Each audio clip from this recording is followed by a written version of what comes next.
thay tầng pram sẽ thay môi ca chỉ sky nâng mau bị quạt nâng vừa chiết môn nâng vừa cầm nành tui mình đào thua bон mình đào thua tiền mình đào đặt bát lụcแต่เคยลกmau cho pru lokទៀតมันឲ្យមកបិណ្ឌផ្ទះនៅខ្លាចអស់អានឹងវិញចេះកាលពីនៅរស់ជាសេដ្ឋីនឹងគាត់មិនដែលធ្វើបន់មិនដែលធ្វើទៀនសោះដល់ទៅពេលគាត់ស្លាប់ទៅវាអត់មានកម្មអីបញ្ជូនបន់នៃបញ្ជូននៃការជាទេវតាការជាមនុស្សគាត់ទៅកើតជាសត្វឆ្កែញោមកើតជាសត្វឆ្កែនៅក្រោមផ្ទះហ្នឹងហើយវាដឹងជាតិវាដឹងថាវានឹងវាជាម្ចាស់ផ្ទះហ្នឹងវាមកប្រាប់កូនឲ្យដឹងថាអញហ្នឹងឪពុកឯងអញហើយវានិយាយជាភាសាឆ្កែហ្នឹងយើងស្ដាប់មិនដូចទៅវូហ្នឹងអញហ្នឹងឪពុកឯងអាកូនវាគ្មានដឹងរឿងទេឆ្កែហ្នឹងវានៅផ្ទះហ្នឹងធ្វើរឹកដូចសិទ្ធិដដែល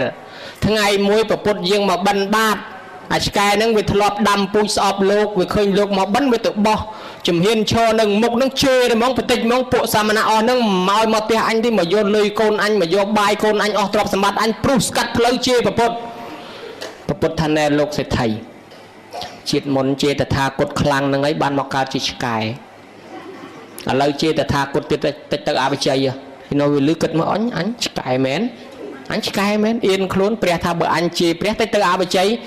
អៀនខ្លួនតម្លាក់លកជាក្របលាក់ទៅក្របរត់ប្រូចទៅពួនបាត់ណែញោមមើលគ្នានឹងហើយឃើញដែរកុំថាយើងអាងយើងអ្នកមានអាងយើងសេដ្ឋីតែមិនបានដាំពូជពេលស្លាប់ទៅដៃទៅទេដូចគ្នាទេញោមអញ្ចឹងមានអីយកទៅជាមួយមានតែប៉ុនកសលទេបើមានប៉ុនទៅគេឲ្យកើតជាសេដ្ឋីវិញឲ្យកើតជាមានវិញបើខ្វះប៉ុនទ្របដែលយើងរកបាននឹងនៅលើដៃគេម្ដងហើយណាសេដ្ឋីមួយទៀតគាត់បញ្ជាក់ក្នុងនេះសត្វកណ្ដុររឿងកណ្ដុរហ្នឹងវាកប់កំណប់ទុកចេះតែពីកប់កំណប់ទុកមិនហ៊ានចាយវាយប្រមាណទេខ្លាចអស់ហើយបនទៀនក៏មិនធ្វើនឹកថាបើអញជាតិក្រោយអញកើតឡើងអញមកកាយទ្របអញមានវិញទៀតអដែលចេះតែកប់ទុកទៅដល់តែស្លាប់ព្រុសទៅមនុស្សយើងបល័យគេថាកម្មੰសត្វទេវិប្រយតិយតិទាំងហីណបណៃតតាយៈកម្មល្អនិងកម្មអាក្រក់វាចាត់ចែងបែងចែកសត្វឲ្យថ្លៃថ្នូរនិងខ្ពស់ទៀតណានាមានធម៌មានមានបុណ្យគេឲ្យទៅកើតជាមនុស្សទេវតាណានាអត់បុណ្យគេរឿងទៅកើតកន្លែងបាបដល់តែគាត់វាអត់មានបុណ្យគេរុញទៅកើតជាសត្វកណ្ដុរញោមកើតជាសត្វកណ្ដុរប៉ុន្តែវានៅចាំជាតិអាកំណប់ទ្របនឹងទៅដេកកាយរុងជាមួយកំណប់ទ្របនឹងទៅដេកនៅជាមួយកំណប់ទ្របហើយញោមមើលកណ្ដុរមានចេះយកលុយយកមាសនឹងទៅផ្សារណាត់ផ្សារថ្មីអីអត់ដើរស៊ីធម្មតាមកដេកយាមទ្របនឹងទៀតដល់ស៊ីធម្មតាមកដេកយាមទ្របនឹងហើយគេបានលុយគេទៅកើតជាមនុស្សគេដើររំរែករំកន្ត្រឹមកន្ត្រាក់ញាក់កន្ត្រាក់អារម្មណ៍ត្រមដីសបាយលន់ឯងយកអត់បានទៅណាដេកទៅជាមួយកំណប់ថ្ងៃមួយមេឃភ្លៀងធំភ្លៀងយកតែមែនទិនលិចអារូងកណ្ដុរឡើងបាក់ដីប៉ើងទាំងកំណប់ទាំងកណ្ដុរចូលក្នុងសមុទ្រងាប់មួយសាទៀតទៅញោមមើលឃើញដែរកើតមកមនុស្សមួយជាតិគេដែរគេបានជាមនុស្សលន់ឯងទៅជាសត្វកណ្ដុរហើយញោមចង់ទៅកណ្ដុរដែរអត់អត់ទេកំចង់ទៅឯងលំបាកហើយមួយទៀតកើតជាពស់នេះសេដ្ឋីមួយទៀតកើតជាពស់សេដ្ឋីកើតជាពស់ហ្នឹងវាមានរឿងចេះប្រពុតផ្សាយសាសនាឲ្យភិក្ខុសង្ឃជួយផ្សព្វផ្សាយសាសនាទៅគ្រប់កន្លែងទៅមានភិក្ខុសង្ឃមួយអង្គដើរមកចូលព្រៃមកជួបតាម្នាក់កំពុងបាញ់សត្វភិក្ខុសង្ឃមួយអង្គនឹកថាអញប្រោសតានឹងម្ដងមកជិះតែដើរតាមតានឹងលីអាធ្នូនឹងដើរបាញ់សត្វក្នុងព្រៃបរោះនឹងឆ្កឹតទៅដើរតាមមិនជាចាស់ប្រមាណទេតាហ្នឹងបរោះហ្នឹងព្រានហ្នឹងដើរទៅនៅលូថាអាចទៅជួបលោកសង្ឃតងោលហ្នឹងបាញ់សត្វគ្មានបានទេលោកមិនព្រមទៅណាសោះលោកសង្ឃតងោលហ្នឹងហើយចិត្តតែដើរតាមចុះដើរតាមឡើងលោកមិនព្រមទៅណាសោះដើរតាមអញផ្អើលសត្វអស់ដល់ថាទៅលោកថាណែញោមឯងឈ្មោះអីឈ្មោះអរិយកៈអ្នកមិនធ្វើអំពើបាបហើយបើញោមឯងគិតតែធ្វើអំពើបាបអញ្ចឹងញោមឯងជាមួយទីទៀតស្លាប់ពីមនុស្សទៅមិននឹងកើតទៅស្អីទេដល់អញ្ចឹងបានពាក្យឆ្លើយឆ្លងញោមអើយមនុស្សយើងទោះបីមានបានប៉ុណ្ណាក៏កិច្ចបំផុតពីស្លាប់ដែរញោមធ្វើអំពើអាក្រក់ច្រើនបើញោមធ្វើអំពើល្អបានសមឈ្មោះនឹងអរិយកៈគួរតែរកធម៌ទីពឹងខ្លះទៅគីឡូជាតិក្រោយបានមនុស្សទៀតតទៅមុខនឹងបានសុខបើញោមមិនបានធ្វើបុណ្យនៃជ្រៅជ្រះទេញោមយកតែ3ម៉ាត់ទៅពុទ្ធទាំងសរណង្កច្ឆាមិធម្មទាំងសរណង្កច្ឆាមិសង្ឃទាំងសរណង្កច្ឆាមិញោមទិញតែប៉ុណ្ណឹងឲ្យជាប់ទៅទីពឹងហើយអនាគតទៅបានឋានសួគ៌អញ្ចឹងក៏បានដែរទិញធរហ្នឹងមួយថ្ងៃនេះគ្មានបានបាញ់សាប់ទេទិញធរហ្នឹងត្រឡប់ទៅផ្ទះវិញម៉ែក្មេកញោមធ្លាប់តែរាល់ថ្ងៃកូនភាសានឹងមករែកមិនរួចស្រាប់ថ្ងៃនេះខំចុះមកទទួលសត្វកូនធ្វើមាត់មហោបពុទ្ធទាំងសរណង្កច្ឆាមិធម្មសរណង្កច្ឆាមិម៉ែក្មេកមើលឃើញឯណាសត្វ ម៉ែអើយគ្មានសត្វទេថ្ងៃហ្នឹងបានធွာជាទីពឹងម៉ែទិញធွာនឹងទៅទីពឹងអនាគតទៅយើងអាចកើតជាមនុស្សទេវតាវិញណានំខោញសពុតច្រត់ចកេះណែអញមិនត្រូវការធွာទេយកទៅវិញយកពីលោកណាមកយកទៅឲ្យលោកនឹងវិញទៅអញត្រូវការតែសត្វបើមិនឲ្យទៅលោកវិញមិនបានសត្វឯងអញមិនឲ្យឡើងផ្ទះអញផ្ដាច់កូនទៅយកទៅវិញភ្លាមនេះវងទៅដល់វិញទៅជួបលោកឌីគុណម៉ែអត់ទទួលទេម៉ែឲ្យឌីគុណឯងយកវិញតែខំនឹងគេផ្ដាច់កូនគេមកឲ្យឡើងផ្ទះទេលោកថាញោមអើយអាត្មាហ្នឹងបើឲ្យគេបានរឿងសិលរឿងធម៌ហ្នឹងឲ្យគេបានដល់អាដកពីគេវិញហ្នឹងដូចអត់ចេះសោះហ្នឹងវាមិននឹងដកមកមិនទេតលយកទៅឲ្យព្រះទៅថ្វាយព្រះហុចព្រះនៅណាទៀតហើយនៅវត្តចេតពុនអញ្ចឹងទៅយកទៅព្រះនៅថងប់ហើយយកទៅព្រះឯណាទៀតគិតទៅសិលឲ្យគេបានដល់ដកវិញដកអត់កើតណាទៅតែហ្មងញោមដើរទៅជួបពួកប្រែតមកក្រុមស្រាតននល់ញោមស្រាតននល់ប៉ុន្តែមានចំណីអាហារបរិភោគក៏អត់មានអីស្លៀកសោះឃើញសពុតខោអាវយកមកដាក់លើខ្លួនឆេះហើយក៏សួរប្រែតនឹងសួរថាណែបរោះឯងទៅណាថាទៅជួបព្រះបរោះអើយសួរឲ្យខ្ញុំផងខ្ញុំនេះកើតមកជាប្រែតអត់មានខោអាវស្លៀកប៉ុន្តែចំណីអាហារមានតើវិចិត្រមុនជាស្អីឯហ្នឹងធ្វើដំណើរតទៅទៀតទៅជួបពួកតាមពិតពួកហ្នឹងវានៅលើដីប៉ុន្តែថ្ងៃហ្នឹងវាតំណែងឲ្យឃើញពួកប្រែតនឹងពួកវិជាធរអីហ្នឹងវិជាធរមកក្រុមកាប់គ្នាហូរឈាមលហាមកាប់គ្នាទៅវិញទៅមកឈប់បានលែងកាប់ដើម្បីស៊ីម្ដងហូបបាយជាមួយគ្នាឆ្អែតម្ដងកាប់គ្នាទៀតដល់បរោះនឹងទៅជួបទៅបង្ហាញខ្លួនឲ្យឃើញក៏សួរថាឯងទៅជួបព្រះសួរឲ្យគ្នាផងគ្នាវាមានទោសស្អីបានជាមកកាប់គ្នាហើយមានបាយហូបអញ្ចឹងធ្វើដំណើរទៅទៀតទៅជួបតម្រៃមួយស៊ីស្អីឡអត់កើតស៊ីស្លឹកឈើក៏ត្រួយឈើមិនកើតរៀករុះរហូតស៊ីបានតែបលាស៊ីតែបលារហូតចេញពីតម្រៃនឹងទៀតទៅដល់ជួបពស់ថ្លាន់មួយនឹងជួបពស់ថ្លាន់មួយដេកនៅកវិនញោមណាដេកនៅពីលើដបោកនឹងកវិនអត់ទៅណាសោះដល់អញ្ចឹងទៅចេញពីពស់ថ្លាន់នឹងទៀតទៅដល់នគរមួយមានស្ដេចត្រាញ់មួយមានកូន2នាក់អាកូន2នាក់ហ្នឹងសិតតែកមុំសាយកែស្ដេចត្រាញ់ហ្នឹងក៏និយាយថាណែអ្នកនគរខ្ញុំនេះមួយឆ្នាំត្រូវទៅនាំកូនរត់ពីមួយខែកន្លះខែទៅមួយខែបើមិនអញ្ចឹងនេះកើតឧបទ្រពចង្រៃទៅសួរព្រះផងតាមមូលហេតុអីហ្នឹងទៅដល់ព្រះថាយកពុទ្ធធាំងសរណង្គកច្ឆាមិហ្នឹងយកទៅថ្វាយព្រះផងយកកច្ឆាមិថ្វាយព្រះទៅអង្គុយមើលមុខព្រះព្រះអង្គសម្ដែងឲ្យស្ដាប់ថែមព្រះអង្គសម្ដែងពីមនុស្សយើងនឹងមានមនុស្សស័កមនុស្សសោមនុស្សដេរិឆានមនុស្សសពេតតមនុស្សសនេរយិកោរូបរាងកាយជាមនុស្សប៉ុន្តែមានចិត្តគំនិតដូចប្រែតអនាគតទៅប្រែតរូបរាងកាយជាមនុស្សប៉ុន្តែមានចិត្តគំនិតដូចសត្វដេរិឆានអនាគតទៅដេរិឆានស្ដាប់ចោះស្ដាប់ឡើងយូរជ្រះថ្លាមើលទៅហើយម៉ែមកឡើងផ្ទះក៏ហើយទៅមិនបាច់ថ្វាយព្រះទេសុំសមាទិសិលថែមមកដល់ទៅធ្វើខ្លួនជាឧបាសកពីថ្ងៃហ្នឹងទៅតែហ្មងទៅចឹងហើយសុំសមាទិកាន់សិល5ថ្វាយខ្លួនស្ដាប់ធម៌ព្រះហ្នឹងហ្មងញោមលែងទៅផ្ទះវិញស្រាប់តែណោះនឹកឃើញយករឿងហ្នឹងមកសួរព្រះរឿងប្រែតអត់មានអីស្លៀកហ្នឹងពីជាតិមុនមកហ្នឹងស្រីមកក្រុមហ្នឹងមិនគិតធ្វើបន់ធ្វើទានអីទេមានទោសលួចខោអាវគេលួចខោអាវគេញោមបានជាកើតទៅជាកម្មពៀអត់មានអីស្លៀកប៉ុន្តែសម័យពេលមួយបានដាក់ចង្ហាន់លោកម្ដងហ្នឹងមួយទៅហើយទៅទៀតទៅជួបនៅពួកវិជាធរកាប់គ្នាហ្នឹងគេនិយាយពីសម័យពីដើមស្ដេចគេឲ្យឈប់មួយអាទិត្យឈប់ម្ដងឈប់ថ្ងៃសិលឲ្យយើងធ្វើបុណ្យទាំងអស់គ្នាគ្រប់ក្រសួងដូចយើងរាល់ថ្ងៃក៏ឲ្យឈប់ដែរថ្ងៃមាឃកបូជាថ្ងៃវិសាខបូជាគេឲ្យយើងឈប់ថ្ងៃចូលឆ្នាំគេឲ្យយើងឈប់សម្រាប់ការងារដើម្បីធ្វើបុណ្យប៉ុន្តែឯងមិនគិតធ្វើបុណ្យទេឲ្យតែបានឈប់គិតរឿងអីផ្សេងឆែហើយជំនាន់ហ្នឹងគេឈប់ទៅបរោះមួយក្រុមហ្នឹងគេបញ្ជុលលមន់ហើយបញ្ចូលមន់ដល់ថ្ងៃសិលហ្នឹងព្រះឲ្យឈប់ណែស្ដេចគេឲ្យឈប់ម្ដងឈប់បានម្ដងអញ្ចឹងបានជាកម្មពៀនឹងរហូតទៅគេឲ្យកើតជាវិជាធរកាប់គ្នានឹងឈប់បានតែម្ដងអញ្ចឹងឯងបានទៅដល់តម្រៃនឹងស៊ីទៅបលាប្រពុតសំដែងថានឹងអ្នកកាត់ក្តីឲ្យគេពីមុនឲ្យតែណាឲ្យលុយឈ្នះណាឲ្យលុយឈ្នះធ្លាក់នរកធ្លាក់ប្រែតរងទុកអស់កាលយូរហើយមិនទាន់អស់កម្មពៀបានមកកើតជាតម្រៃស៊ីទៅបលាហ្នឹងហើយចុះស្ដេចត្រាញ់នោះអាម៉េចដែរស្ដេចត្រាញ់នឹងមកពីជាតិមុននឹងធ្វើស្រែធ្វើចំការចេះតែដុតព្រៃនឹងអត់ស្មាទោសយើងដុតព្រៃភ្ជួរដីយើងស្មាទោសសត្វតូចសត្វធំកុំឲ្យកម្មពៀឲ្យគាត់នឹងចេះតែពីដុតទៅវាងាប់កូនសត្វតូចនៅនឹងអាសត្វនឹងវាជេរដាក់ទំនាយឲ្យក្តៅកាហាយបានជាមួយឆ្នាំទៅរត់ម្ដងហើយចុះពោះថ្លាន់នៅដេកខ្វិននឹងដបោកនឹងអាម៉េចដែរថានឹងឲ្យជាសេដ្ឋីពីជាតិមុនដែលខ្លួនឯងបានធ្វើបន់កប់កំណប់ទុក ចេះតែកប់ទុកដល់ស្លាប់ព្រោះទៅកើតជាពោះថ្លាន់នៅកំណប់នឹងបានតែប្រមាណថ្ងៃញោមមកថ្លាន់នឹងវាងាប់បរោះនឹងត្រឡប់មកវិញស្ដាច់ត្រាញ់នឹងបកលកូនកំមុំសៅកែទាំងពីរនឹងឲ្យបកលទ្រព្យសម្បត្តិឲ្យខ្លួនឯងចូលកាន់សិល8ត្មងឥឡូវនឹងម៉ែក្មេកដេញពីផ្ទះបាញ់សัตว์នឹងមកឡើងនៅផ្ទះស្ដាច់ម្ដងបានធ្វើស្ដាច់ត្រាញ់ជំនួសឪពុកនឹងបានប្រពន្ធ2អាតម្រៃនោះក៏មកនៅជាមួយអាពួកប្រែតពួកវិជាធរដែលបានឃើញនឹងក៏រត់មកនៅជាមួយជាបរិវារអាតម្រៃនោះក៏ស្លាប់នាំគ្នាទៅកាប់តបោកនឹងឃើញសិទ្ធិមាសពេជ្រមែនទៀតញោមណែរឿងរ៉ាវនឹងហើយជារឿងសេដ្ឋីកើតជាសត្វប៉ុស្តិ៍ដោយតែគាត់បានសួរនឹងហើយចឹងយើងឃើញដែរមានទ្រព្យបណ្ណាដោយអាចវិវត្តកំណើតទៅសត្វឯមួយទៀតនេះកើតទៅជាប្រែតនឹងនិយាយពីយាយ2នាក់មកពីរកស៊ីចំនួនស្រុកឆ្ងាយនឹងចោលប្លន់តាមផ្លូវយាយមួយក៏ឲ្យទ្រព្យភ្លាមឲ្យតែទុកជីវិតឲ្យខ្ញុំរស់យាយមួយថាអញមកឲ្យញើសឈាមអញខំរដល់ចឹងចោលវាយទៅដើមយាយនឹងបោះទ្រព្យចូលក្នុងព្រៃអាចោលរំឃើញវាយយាយនឹងតល្ងាប់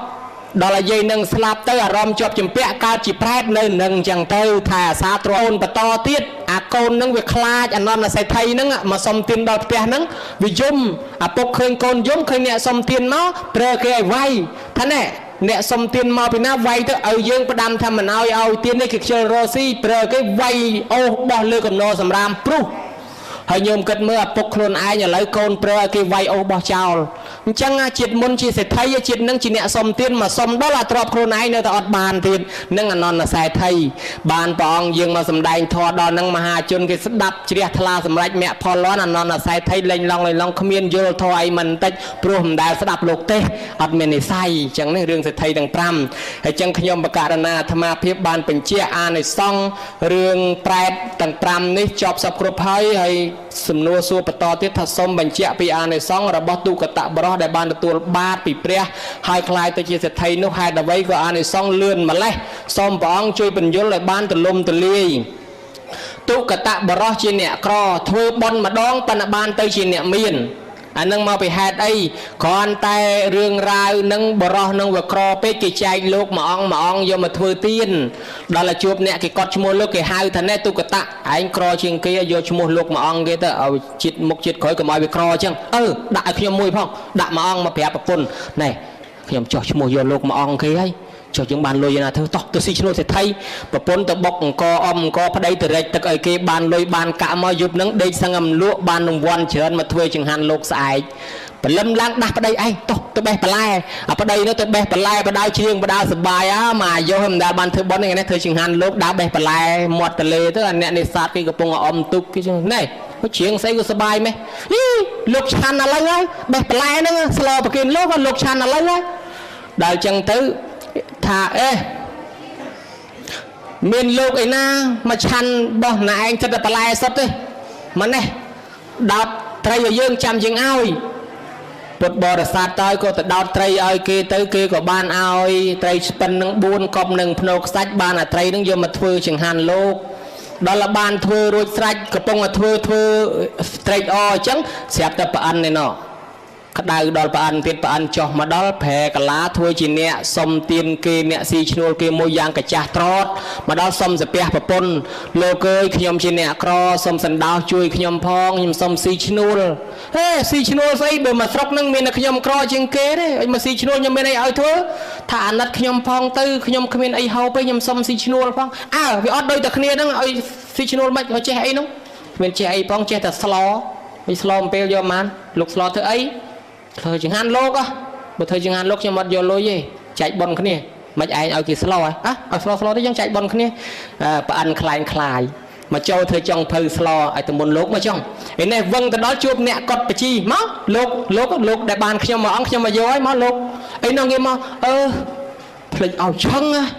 សម្លាញ់យសុំអភ័យទោសឲ្យគេអស់លីងទៅភ្លេចឲ្យឆឹងឯនេះទុនជង្គង់អកគូតផាំងទៅដីអានីលយំហ្មងអ្នកឯងធ្វើឲ្យខ្ញុំវិនិច្ឆ័យមកជាតិខ្ញុំហើយខ្ញុំមិនដែលបានធ្វើបុណ្យទេខ្ញុំបានម្ដងហ្នឹងខប់មកម្សិលមិញពីអ្នកប្តីប្រពន្ធធ្វើការឲ្យគេវល់ល្ងាចដើម្បីបានចង្ហាន់លោកឥឡូវអ្នកឯងឲ្យខ្ញុំវិនិច្ឆ័យយំអានីលដីបរោះនោះភ័យហ្មងអ្នកឯងកុំឲ្យខ្ញុំបាបអីខ្ញុំសុំទោសខ្ញុំមានមធ្យោបាយមួយអ្នកឯងឡើងមកព្រះនៅវត្តមិនទាន់ទទួលពីណាទេឯនោះងើបតែឡើងមកលឺតែព្រះនៅវត្តបោះយកដៃបោះគូតហើយដេកសាច់ធ្លុបរត់វឹងទៅហ្មងវត្ត ព្រះអត់ព្រមបើកទ្វារសេដ្ឋីកហបតីនៅកកនៅមុខគាត់ព្រះអត់ព្រមបើកទ្វារឯនេះរត់ជែកគេទៅមកតួខ្ញុំចូលនេះទៅណានេះខំខោអាម៉ៅថយចេញស្ែងខ្ញុំចូលទៅដល់មាត់ទ្វារគាត់ព្រះអង្គខ្សឹបព្រះអង្គអើយព្រះអង្គមនកោនេះគ្មានពីណាក្រជាងខ្ញុំទៀតទេព្រះអង្គសូមព្រះអង្គអនុគ្រោះព្រះអង្គបើកទ្វារក្រេះហុចបាតមកឲ្យ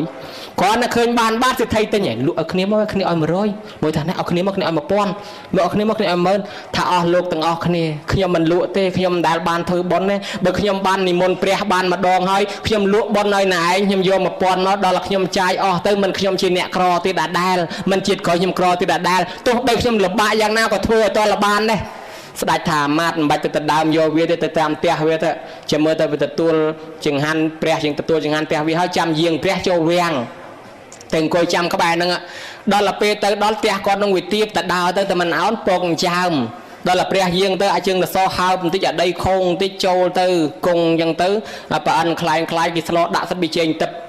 ដល់តែបើកទៅក្របឆ្នាំងខ្វេះមកញោមឲ្យវាហុយអាផ្សែងនឹងទៅឈ្ងុយដល់មនុស្សវាមិនដែលស្គាល់អារសជាតិម្រេចខ្ទឹមប៊ីចេងទឹកមកឋានប្រអិនណាញោមហើយអញ្ចឹងទៅឈ្ងុយហើយស្ដាច់ហើយនឹងអាម៉ាត់អង្គុយទៅហ្នឹងថាចាំមើលឲ្យព្រះទទួលហើយនាំយកទៅវាំងឥឡូវមិនបាច់នាំទៅឯណាទេវាទ្រាំមកសឡគេមិនបានហូរទឹកមាត់ខ្ពាកមកទៅមកហូបស្អីគេវាមិនដែលស្គាល់សោះក្លិនហ្នឹងដល់អញ្ចឹងទៅក៏នាំគ្នាទៅវាំងវិញទៅឯនេះទទួលចង្ហាន់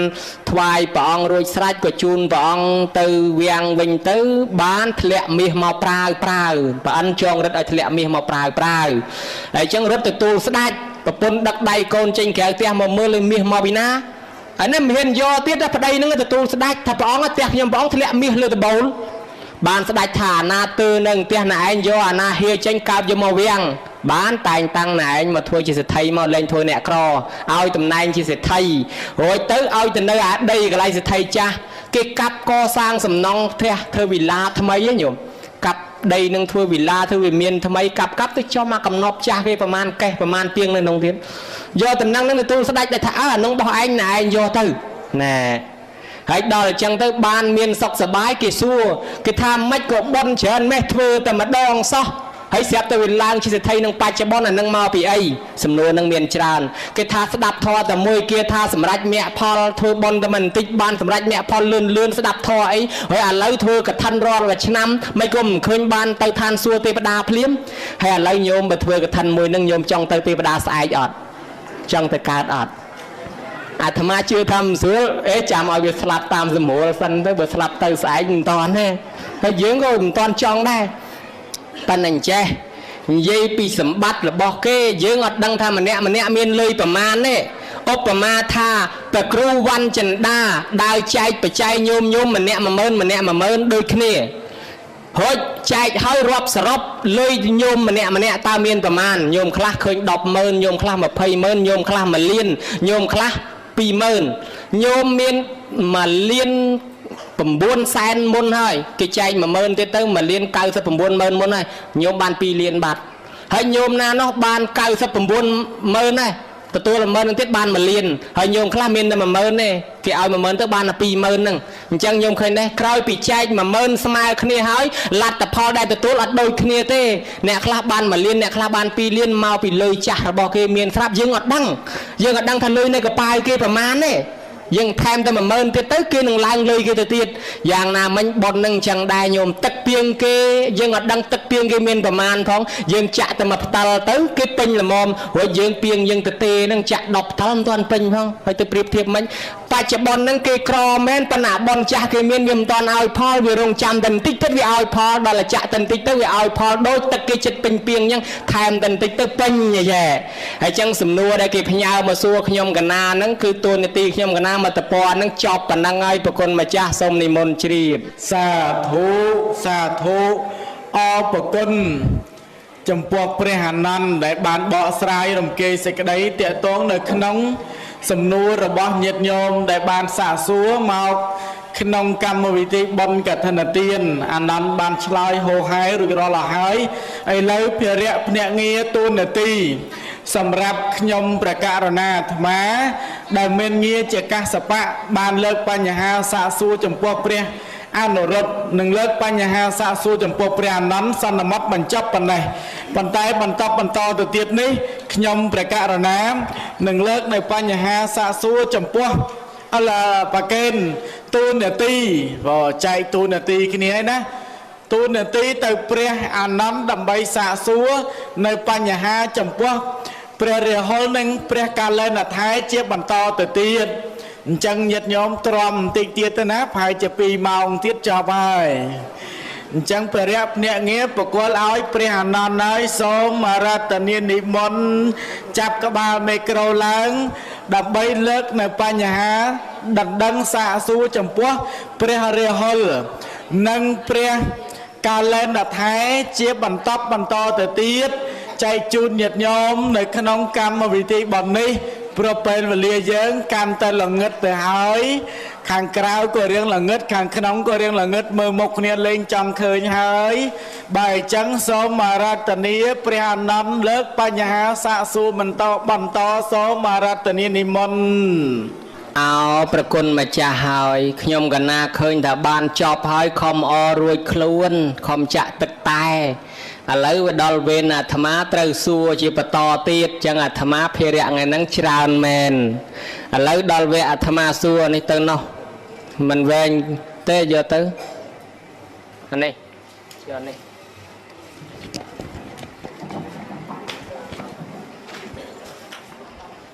ហើយឥឡូវហ្នឹងអារឿងខែ5ហ្នឹងវាអញ្ចឹងបានអាត្មាហ្នឹងមិនសូវចង់ឲ្យមានទេសនាខែ5ហ្នឹងទេពីព្រោះជួនកាលវាយូរពេកច្រើននិយមតែមុនលោកទេសខែ2ប្រឆ្នាំទៅក៏ឋានអាត្មាខែ5ដែរប៉ុន្តែតែខែ5វាយូរហើយដល់វាយូរចេះតែខ្លាចបារម្ភតែយាយតាហ្នឹងអង្គុយមិនបានយូរឥឡូវហ្នឹងសូរិយាវិទុនទេជ្រេទុនទៀតរៀបអស់ស្ដង់គុតអលុតប្រសូសែងពីផែនផសធាទៅហើយតើញោមញាតពុទ្ធបរិស័ទនឹងនៅចាំបានhayអត់សារិកាចូលដេកសេកចូលតនុំខ្មុំចូលប្រកងយាយតាតំណងជាចុកជើងពីខោសង់យើងក៏ចុកជាកេះចុកជាគង់ហើយបើមានអ្នកចង់រំវងម្លេះគេកំពុងតែស្រឿជាកេះហើយបើយើងគិតតែប្រឆេះមិនព្រមប្រឈប់ដល់តែយប់ស្មាននេះកូនកូនមកកេះពីក្រោយខ្នងម៉ែឯងកុំនៅជឿលបងតោះយកឲ្យទៅផ្ទះបើអញ្ចឹងទេអីសួរមតិញោមសិនឲ្យអាត្មាសួរទៅទៀតឬក៏បញ្ចប់ប៉ុណ្ណេះញោមសួរទៀតដែរបើអញ្ចឹងសួរបន្តិចទៅវគ្គជាបន្ទាប់នេះសួរប្រគ្រូវត្តលង្កាដែលដើរតួនាទីជាព្រះរាហុលគឺជាបុត្ររបស់ព្រះពុទ្ធប៉ុន្តែមានពេលមួយមិនដឹងរឿងអីទៅសឹងក្នុងប្រគុណហើយរាហុលនេះមិនដឹងជាបុត្រព្រះពុទ្ធមែនឬក៏យ៉ាងណាទេប៉ុន្តែមើលពណ៌សម្បុរទៅដូចជាមិនមែនមកពីឥណ្ឌាទេក៏មិនដឹង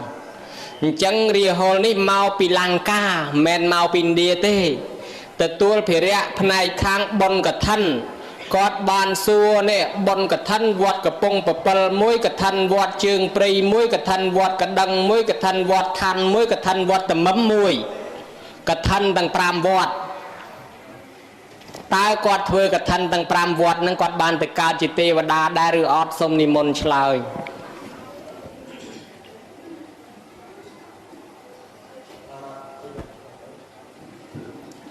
រតនតយ៉ាងវន្តាមិខ្ញុំព្រះករុណាសូមក្រាបនមស្ការចំពោះប្រជុំ3នៃប្រត្រៃរតន៍ញោមញាតជាពុទ្ធបរិស័ទឡូតួនាទីតំណែងដោះស្រាយកឋិនទាំងអស់ត្មងណាញោមធ្វើកឋិនមិញរាប់ទៅឃើញមាន5វត្តតើបានទៅកើតជាទេវតាមែនឬក៏មិនមែនចម្លើយសូមឆ្លើយថាមែនហើយនឹងមិនមែនសូមជ្រាបមែនហើយនឹងមិនមែនសូមជ្រាបមែននឹងអាម៉េចហើយហេតុអីបានជាមែនហេតុអីបានជាមិនមែនសូមនិមន្តឆ្លើយបន្តិចទៀតបានជ្រាបតស្សវចនំអហង្សត្វាញោមអើយប្រែជើងប្រែដៃឲ្យហើយដល់កងពាន់ទី4ណា អាត្មាសម្លឹងមើលក្នុងសាលាឃើញញោមប្រែប្រួលពី3ដងក៏ប៉ុន្តែចម្លែកញោមមួយអត់ប្រែទេហ្មងលិតជង្គង់រហូតហើយញឹមឲ្យប្រព្រំទៅសើទៅហ្មងញឹម និយាយចឹងនៅតែគាត់នៅតែគាត់មិនសោចទៀតញោមនោះ ពុទ្ធបរិស័ទទាំងឡាយ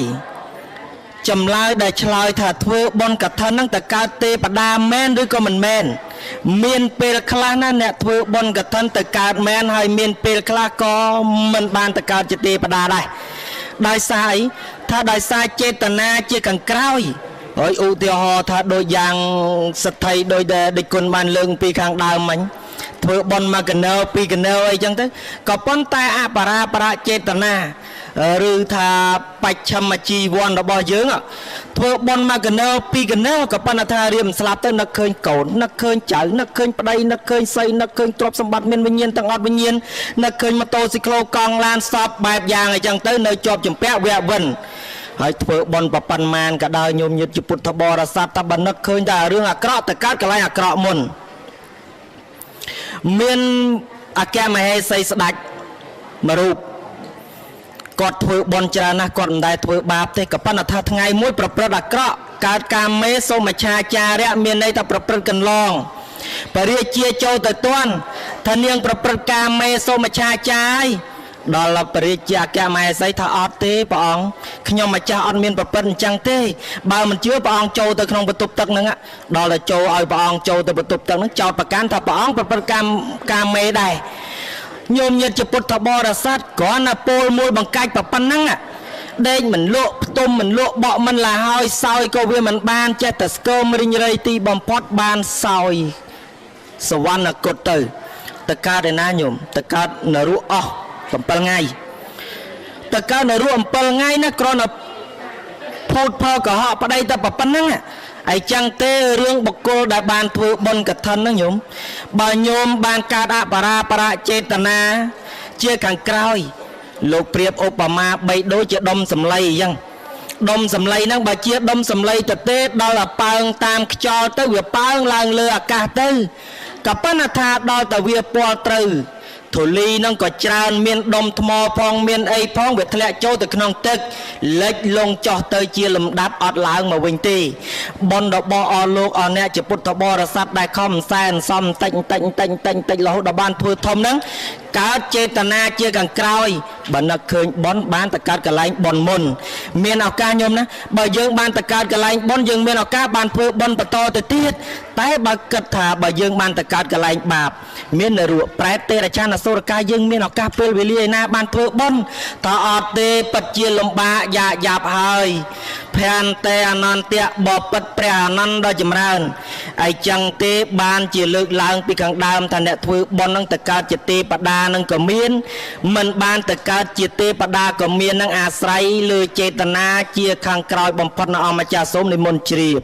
កណាអបគុណណាស់បរិហុលហេតុតែគេជាបុត្ររបស់ពពុទ្ធ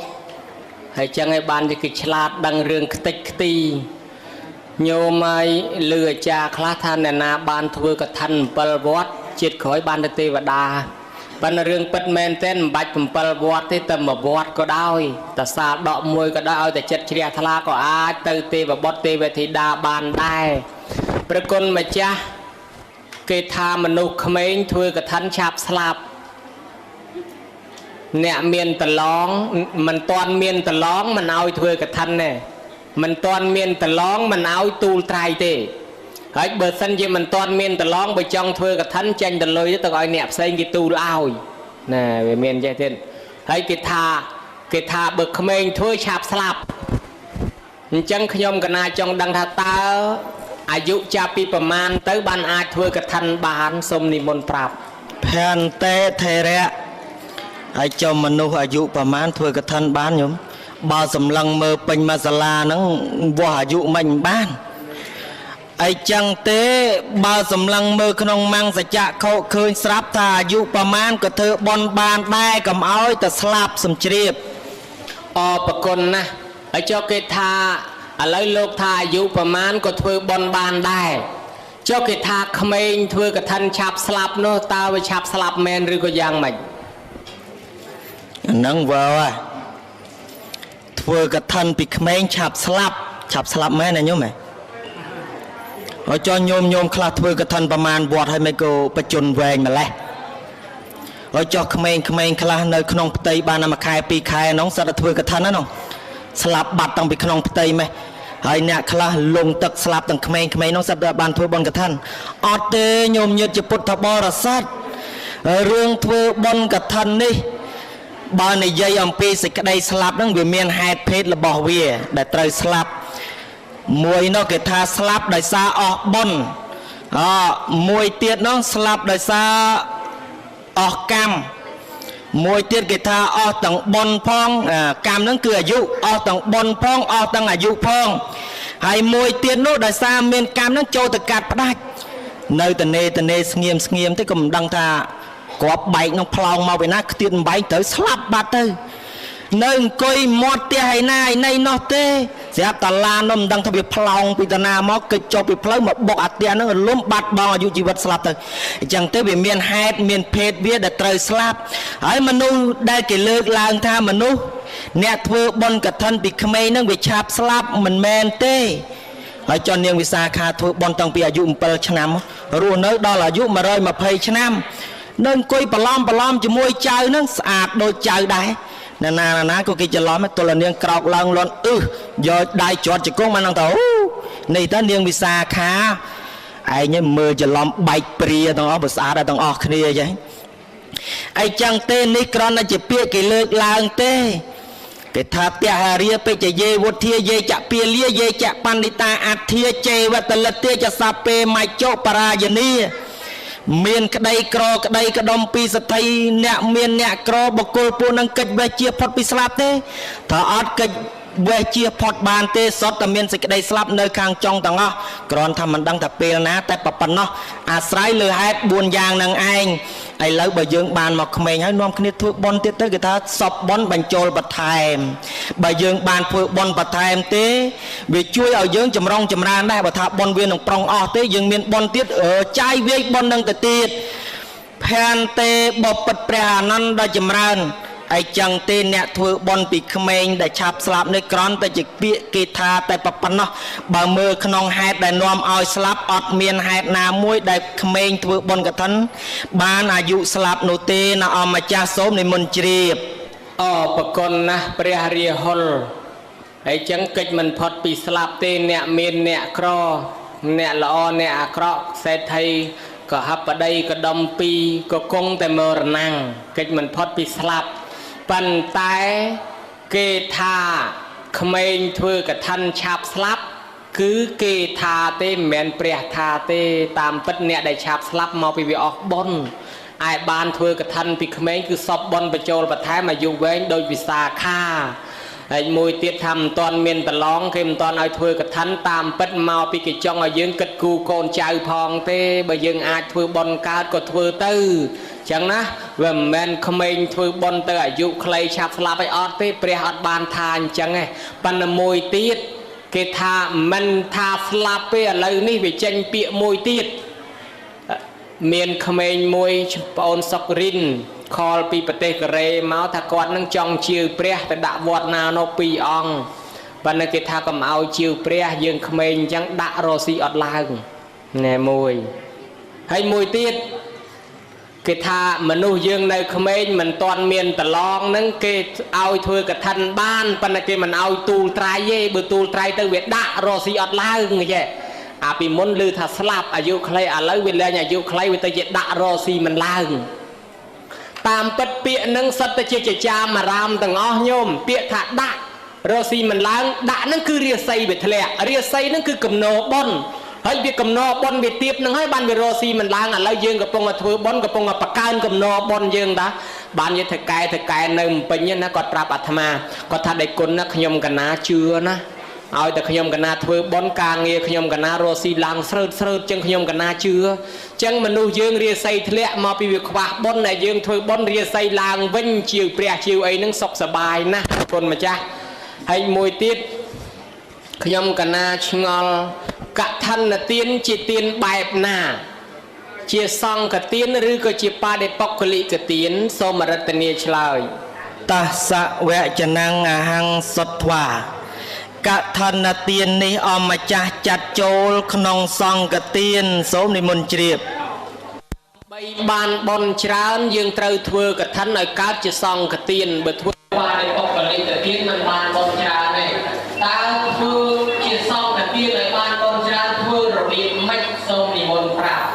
ធ្វើរបៀបកឋិនអញ្ចឹងទៅសូមជ្រាបរបៀបកឋិននឹងធ្វើម៉េចខ្លះទៅសូមប្រាប់ញោមញាតពុទ្ធបរិស័ទនោះល្អខាងអាត្មាដូចគេអត់រៀបអញ្ចឹងទេអារបស់ដែលគេរៀបអញ្ចឹងគេហៅថាសង្ឃឹកគេសម្រាប់ទទួលដាក់របស់របរច្រើនអញ្ចឹងទៅតែសង្ឃឹកខ្លះគេមានជើងសម្រាប់សែងតែសង្ឃឹកយើងនេះធំពេកសែងរួចដាក់ឲ្យមកល្វែងសាលាហ្មងចឹងទេកឋិនថ្ងៃនេះច្រើនណាស់បានជាចាត់ចូលក្នុងសង្ឃទានញោមញាតជាពុទ្ធបរិស័ទវាចម្លែកប្លែកពីទានដតីអីចេះបណ្ដាទានផ្សេងមានបច្ច័យ4មានវេដាពឹស្ដាបាំងស្គលឆាកសពបែបយ៉ាងទាំងអស់ហ្នឹងចម្លែកអំពីរឿងកឋិនយើងវេប្រកេនលោកថ្វាយប្រកេនលោកប្រកេនអង្គណាក៏តបានមួយអង្គក៏តបានពីរអង្គក៏តបានដាច់វសាក៏ដោយមិនដាច់វសាក៏ដោយសាមណេរក៏ដោយភិក្ខុក៏ដោយចាស់ក៏ដោយក្មេងក៏ដោយប្រកេនបានទាំងអស់ដល់សង្ឃទានតាក់ទងនឹងរឿងកឋិនហ្នឹងចម្លែកតែមកដល់កឋិនយកទៅវេញោមញាតមានគ្រឿងស្បង់ស្បាយត្រៃជីវរល្មមគ្រប់គ្រាន់អាចធ្វើកឋិនបានហើយយកទៅវេប្រកេនប្រសងដល់យកទៅវេប្រកេនប្រសងហើយទាំងប្រកេនក៏មិនបានប្រកេនដែរគ្រាន់តែយកទៅដាក់កដាលជំនុំសង្ឃវេប្រកេនសង្ឃតអ៊ីម៉ាំងភន្តិកថិនជ័យវរੰកថេណាំងអដ្ឋរតងបបិទ្ធប្រគុណម្ចាស់ដ៏ចម្រើនសូមទ្រង់ទទួលនៅសម្ពុតកឋិនដើម្បីក្រាលក្រងជាកឋិនគ្រាន់តែប៉ុណ្ណឹងចប់អត់មានព្រះអង្គណាមួយលើកដៃទៅទទួលទេសូម្បីតែវាចាហ្នឹងក៏មិនវាចាដែរលោកថាបដកអនកិច្ចចាំងណាថេកិច្ចដោយការទទួលសម្ពុតកឋិនរបស់ញោមញើជាពុទ្ធបរិស័ទរបស់បដកអាការហ្នឹងអត់មានហ្មងអង្គណាក៏ទទួលកាន់បានអង្គណាក៏ទទួលកាន់បានហ៊ានដល់អង្គណាទទួលកាន់កឋិនហ្នឹងคล้ายទៅជាបាដេបុគ្គលិកទានមានន័យថាទានដែលត្រូវបានអំណាចផល្លានិសង្ឃច្រើនធ្លាក់មកតិចហ្មងគ្រាន់តែអង្គណាកាន់ហ្នឹងណាវាទៅជាបាដេបុគ្គលិកទានឬក៏ថាចង់ធ្វើកឋិនល្មមប្រកេនលោកតាប្រកេនលោកក្មួយប្រកេនលោកកូនប្រកេនលោកគ្រូសក្រាចប្រកេនលោកគ្រូសោតប្រកេនអង្គនេះប្រកេនអង្គនោះធ្វើកឋិនអញ្ចឹងញោមមិនឡើងទៅជាកឋិនទេទៅជាបាដេបុគ្គលិកទានអីចឹងហើយបានជាលោកឧបមាថាសម្ពុតស្បង់ស្បាយត្រៃជីវរហ្នឹងហាក់បីដូចធ្លាក់អំពីអាកាសវេហានុភាល័យធ្លាក់មកកដាលជំនុំសង្ឃអត់មានចំពោះអង្គណាមួយទេកដាលជំនុំសង្ឃហ្នឹងអង្គណាមួយក៏គ្មានអង្គណាមួយក៏គ្មានលើកលែងតអង្គណាដែលឆ្លៀតប្រតិពលវេប្រកេនឲ្យអង្គណាឆ្លៀតប្រតិពលចាត់ចែងបែងចែកដល់អង្គណាដែលមានសម្ពុតត្រៃជីវរដាច់ដាច់អីចឹងទេបានជាលោកចាត់ថាកឋិនហ្នឹងចូលក្នុងសង្ឃទានហើយសង្ឃទានមានផល្លាអានិសង្ឃច្រើនខ្ញុំកណារំគាសេចក្តីមកប៉ុណ្ណេះមិនដឹងថាប្រគុណនឹងសពបតីឬក៏មិនសពទេបើមិនទាន់សពទេមេត្តានិមន្តសពបន្ថែមសូមនិមន្តសពសពហើយមិនបាច់សពបន្ថែមទៀតទេប៉ុណ្ណឹងប៉ោងហើយញោមញាតពុទ្ធបរិស័ទដើម្បីឲ្យបានបុណ្យច្រើនយើងត្រូវធ្វើដល់សង្ឃធ្វើរបៀបម៉េចដល់សង្ឃគឺយើងកុំប្រកេនគ្រាន់តែវេហើយទុកទៅចម្លើយដែលខ្ញុំកណាចង់បានគឺនៅពាក្យតំណឹងឯងអញ្ចឹងពេលដែលហាយយកទៅដល់ក្នុងពហិហើយវេហើយទុកទៅមិនបាច់ចាំប្រកេនទេអានឹងសង្ឃហើយបើយើងចង់ហេខំហែកឋិនមិនបានប្រកេនមិនអស់ចិត្តតែយើងប្រកេនទៅបានបុណ្យតិចអញ្ចឹងបើយើងចង់ឲ្យត្រឹមត្រូវយើងដាក់នឹងកុំប្រកេនចាំលោកចាត់ចែងតាមវិន័យប៉ុន្តែត្រង់កន្លែងវេនឹងអាចារ្យខ្លះគាត់ឲ្យរុះចេញឲ្យអស់ស្រាយយកជាពមកដាក់មកពនុហើយខ្លះថាអូយមិនបាច់ទេវេទាំងអស់ហ្នឹងទៅគង់តែលោកចេះចាត់ចែងហើយខ្លះថាអើយមិនមែនទេតែស្គរនៅក្នុងហ្នឹងបើហ៊ានទៅលើកប្រកេនតែស្គរវាដោយជាពហើយបើយើងមិនប្រកេនវាកន្លងពងកទៅលោកឆាន់កើតអញ្ចឹងគេឲ្យរើអាស្បង់ជាពនឹងដាក់មកពនុកតម្រាំទៅរើហើយតម្រាំបានវេលោកអង្គខ្លាំងអង្គុយងោកយាយតាខ្លះកាន់តែយូរឯងបញ្ញាប់ទៅពេញវិញផងនឹងស្មាមានហើយទេអញ្ចឹងដែលត្រឹមត្រូវយើងគួរស្រាយចេញឬក៏យើងវេទាំងមូលនឹងមួយណាត្រូវមួយណាខុសសូមនិមន្តប្រាប់ចម្លើយដែលខ្លីថាមិនបាច់ស្រាយទេនាំតារត់រាយអង្គម្ចាស់សូមនិមន្តជ្រាប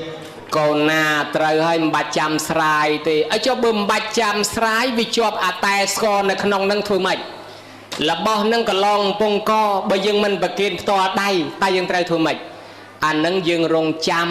ដល់ពេលហើយទៅជ័យវរៈភេជកៈគេចាត់ចែងផតទេសកៈគេចាត់ចែងអញ្ចឹងទៅបានមានសាមណេរមានអីគេប្រគិនរបស់នឹងឬក៏យើងហៅប្រាប់របស់នេះគេមិនទាន់ប្រគិនទេអញ្ចឹងវាមិនទាន់ចែកដាច់ដល់គេចែកដាច់ហើយបានគេលើកប្រគិនយើងផ្ទាល់មួយសារទៀតសាមណេរនឹងក៏អាចប្រគិនទៅឆាន់បានហើយវាអត់បញ្ហាទេអានឹងក៏មកយូរប្រគុណម្ចាស់ខ្ញុំកណាឆ្ងល់មួយទៀតធ្វើកឋិនមិនគេចាំបាច់គេហែហើយបើប៉ុនដតីរៀបចង្ហាន់ហើយវាយអាគាំងមើងនិមន្តលោកឆាន់ឲ្យចុះកឋិនមិនក៏មិនយកទៅដាក់ក្នុងពហិវាយអាគាំងមើងហ្មងទៅចាំបាច់ហែនាំទៅយូរធ្វើអីសុំឆ្លើយញោមម្ចាស់ដើមបនមិនបានចេះតែចង់ហែញោមខ្លាចថាមិនបានមើលពហិអត់ដឹងថាទ្វាមានប្រមាណហ្នឹងពុទ្ធបរិស័ទទាំងឡាយយើងធ្វើបនណាមួយចំណែកចង់ធ្វើបានបនខ្លួនឯងហើយមួយចំណែកទៀតចង់ចែកបនឲ្យអ្នកដតីគេបានបនដែរដល់តែរឿងបនកឋិនហ្នឹងបានជាចាំបាច់ហែអីចេះព្រោះថាយើងបានចូលជាបច្ច័យលុយកាក់ប្រាក់កាសទិញស្បង់ស្បាយត្រៃជីវរទិញគ្រឿងឧបភោគបរិភោគគ្រឿងបរិខាជាបរិវាររបស់កឋិនហ្នឹងវាច្រើនណាស់ទៅហើយក៏ប៉ុន្តែអនុគ្រោះដល់អ្នកដែលគ្នាគ្មានលទ្ធភាពដែលគ្នាគ្មានលទ្ធភាពទិញស្បង់ស្បាយត្រៃជីវរទិញបាតទិញសង្កដីទិញគ្រឿងរបស់របរណាដែលធំបានជាម្ចាស់ដើមទានប្រធានដើមបនហ្នឹងគិតជាសាធារណៈប្រយោជន៍ថាបើកាលណាយើងបានហែយើងបានហមអមដំណើរតាំងពីផ្លូវចិត្តផ្លូវឆ្ងាយអញ្ចឹងមកគេលោមានអ្នកខ្លះគ្នាគ្មានលទ្ធភាពគ្នាចូលជាបច្ច័យលុយកាក់1រៀល2រៀលមកចាប់រហូតដល់100 200ច្រើនអញ្ចឹងទៅតាមសទ្ធាអីចឹងហើយបានជាកើតបនជាកុសលទៅទៀតអ្នកគ្នាគ្មានលទ្ធភាពក៏ចូលរួមចំណែកក្នុងបនកឋិនដែរតណ្ណបាលមានលុយអីច្រើនឯណាចូលតែជ័យនឹងមកជួលបានតំណែងក្នុងសទ្ធិដែរញោមមើលអីចឹងទេម្ចាស់ដើមទានប្រទានដើមបនហេតុតែគាត់កើតអនុកហៈមានន័យថាសេចក្តីសង្គ្រោះដល់អ្នកដែលគ្នាមានទុពលភាពឬគ្មានលទ្ធភាពនឹងឯងបានជាដង្ហែដង្ហមអមតណាមកពីទីចិត្តទីឆ្ងាយដើម្បីឲ្យអស់លោកអស់អ្នកនោះចូលរួមចំណែកក្នុងកម្មវិធីបនអញ្ចឹងហើយបានចាំបាច់ត្រូវដង្ហែខ្ញុំកណាដឹងរឿងតែប៉ុណ្ណឹងទេបដិជ្ជប្រគុណអនន្តសូមនិមន្តទទួលយកហើយបើគេប្រគេនហើយត្រូវតែទទួលឥឡូវទទួលហើយបានជាគេហែចែកបុណ្យដល់គ្នាអ្នកនៅតាមផ្លូវអ្នកខ្លះក៏បានចូលបច្ច័យអ្នកខ្លះក៏ត្រេកអរពេលគេអនុមោទនាលោកចេះតែសាធុគេទៅបានបុណ្យដែរប៉ុន្តែស្ដាប់មើលផងញោមអើយកុំលឺទៅលើគឺចង់សាធុទាំងអស់ហើយនោះជួនកាលគេថាប្រយ័ត្នជាពុបដុំថ្មលោកអើយសាធុប្រយ័ត្នធ្លាក់កុហកលោកអើយសាធុដែលអាចារ្យណានោះគាត់និយាយលេងថាប្រយ័ត្នចុះណាឆ្កែលោកអើយសាធុដែរចុះដល់វាលឺតែអាស្គរឆាយ៉ាំមីងមុងវាស្ដាប់មិនបានឲ្យទៅលើគឺចង់សាធុទាំងអស់រាហុលជាអ្នកមានបញ្ញាឆ្លាតជាបុត្ររបស់ព្រះពុទ្ធផងខ្ញុំកណាឆ្ងល់បន្តិចថាចុះហេតុអីពេលដែលលហែហ្នឹងឃើញទូលត្រៃសុទ្ធតែស្រីហើយជាមិនប្រុសមិនទូលត្រៃផងសូមរតនានិមន្តឆ្លើយបុប្រុសស្ពាយបាតអីបានអីទៅទូលត្រៃញោមញាតជាពុទ្ធបរិស័ទអីចម្លែកដែរកឋិនហ្នឹងអាមិនបានជាញោមប្រុសមិនចេះទូលមកពីអត់ចេះប្រឡែងដៃហ្នឹងស្រីគាត់តែគាត់ទូលហើយជួនកាលប្រឡែងដៃមកដើរធ្វើអឹងហើយដល់ប្រុសហ៊ានទៅប្រឡែងដៃមកក្តឹប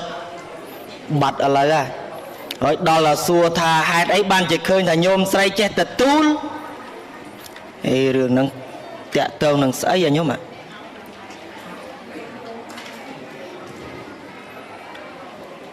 បបិទ្ធព្រះអានន្ទដ៏ចម្រើនណែចម្លើយដែលឆ្លើយទៅវិញហ្នឹងមិនបាច់វែងមិនបាច់ខ្លីអីទេឆ្លើយថាមិនដឹងទេសូមជ្រាបសូមសួរអ្នកទូលបើមិនដឹងទេសឡប់នៅទឹកទី4ខ្ញុំកណាក៏មិនដឹងដែរទ្រាំតែមកទឹកទៀតឯងចប់ឃើញតែគេទូលដោយតែគ្នានឹងឯងប៉ុន្តែសួរប្រគ្រូវត្តតមឹមក៏ហឹមដោយតោងឲ្យមុនទៅលោកថានឹងវាទំនៀមទម្លាប់ខ្មែរយើងស្រីចូលចិត្តទូលអញ្ចឹង ហើយវាសំគួរទៅនឹងស្បងស្បាយត្រៃជាពរនឹងយើងគោរពលើកតម្កើងតម្លើងដាក់លើសេរសាគឺត្បូងមានន័យថាដាក់លើក្បាលចឹងយើងគោរពអញ្ចឹងហើយចឹងហើយយើងលើកទូលដល់លើក្បាលចឹងទៅហើយស្រីគាត់ទូលទៅវាល្អដែរវាជាទម្លាប់របស់ខ្មែរប្រុសមិនសូវចេះទូលដែរអាត្មាអីទូលមិនកើតទេហើយទៅរៀងសផ្លោចមើលតែផ្លែភ្នៅដាក់ត្រៃទៅកលាច់ធ្លាក់ពិបាកបើចឹងទេខ្ញុំកណាក៏អស់ឆ្ងល់សេចក្តីនេះហើយនរណាទូលក៏ទូលទៅចុះប៉ុន្តែមួយសំណួរទៀតពីរសំណួរទៀតចប់ហើយរាហុលអើយត្រៀមខ្លួនបំរុងនឹងដោះស្រាយបើដោះស្រាយមិនរួចតល់ខ្មាស់យាយអ្នកខ្លះមិនហ៊ានចូលបន់ជាមួយគេទេគេបបួលធ្វើកឋិនចូលគ្នាចូលត្រៃលៀងចូលត្រៃចំហៀងគាត់មិនចង់ចូលទេគាត់ចង់ធ្វើមេគេគាត់ថាបើចូលសាកដកចូលត្រៃគេកើតជាបរិវារគេហើយចឹងតើកើតជាបរិវារគេមែនអីអត់សូមរតនាឲ្យសមគួរមកមើលសូមនិមន្តភន្តេថេរៈបបិទ្ធព្រះមហានន្ទចម្រើនញោមញាតជាពុទ្ធបរិស័ទឥឡូវហ្នឹងយប់ទៅហើយតាំងពីថ្ងៃម្លេះមិនដឹងថាក្នុងពោះនឹងវាកោប្រមាណត្រឡប់ហើយដែរទេវាធ្លាប់តែថ្មើរនេះបានកឡោចបានកិនណាដល់ថ្ងៃនេះមានតែទឹកមិនដឹងថាកិនកឡុកល្មិចហើយបើនិយាយពីជើងហ្នឹងប្រែបើថាគេអាំងសាច់គេអាំងអីគេខ្លាចខ្លោចបានចេះតែប្រែឲ្យជើងយើងហ្នឹងវាខ្លោចអីដែរបានចេះតែប្រែទៅលិចប្រែទៅកើតឥឡូវនេះតាក់ទងនឹងរឿងអ្នកចូលត្រៃលៀងត្រៃចំហៀងចូលសាដកចូលជារបស់របរបន្តិចបន្តួចក្នុងកម្មវិធីបុណ្យហ្នឹងវាចេះតែមានទស្សនៈហ្នឹងលើកឡើងថាបើចូលត្រៃលៀងត្រៃចំហៀងអត់បានត្រៃធំគេអញ្ចឹងវវកើតទៅជាបរិវារនឹងគេដែរទៅអត់បានធ្វើបុណ្យអីច្រើនគេអញ្ចឹងឆ្លើយដោយខ្លីថាមិនមែនទេញោមញាតជាពុទ្ធបរិស័ទដោយលើកពីខាងដើមអញ្ចឹងថាមកពីចេតនាបើចេតនាយើងច្រើនចូលតែបន្តិចហ្នឹងក៏វាទៅបានជាធំជាងគេដែរហើយញោមមើលចុះដោយចេតនាបាលគាត់មានចូលអីច្រើនក្រកំសត់ទុរគតយកស្បង់យកសពុតស្លៀកកចាស់កអែហ្នឹងយកទៅគក់ទឹកលក់បានលុយបន្តិចបន្តួចចូលបនកឋិនគេរហូតដល់ទេវតាផ្ទះដៃផ្អើលពេញទាំងស្រុកពេញទាំងភូមិរហូតដល់បរិជាហៅមកសួរទៅធ្វើបនអីទៅធ្វើបនកឋិនចូលនឹងប្រមាណ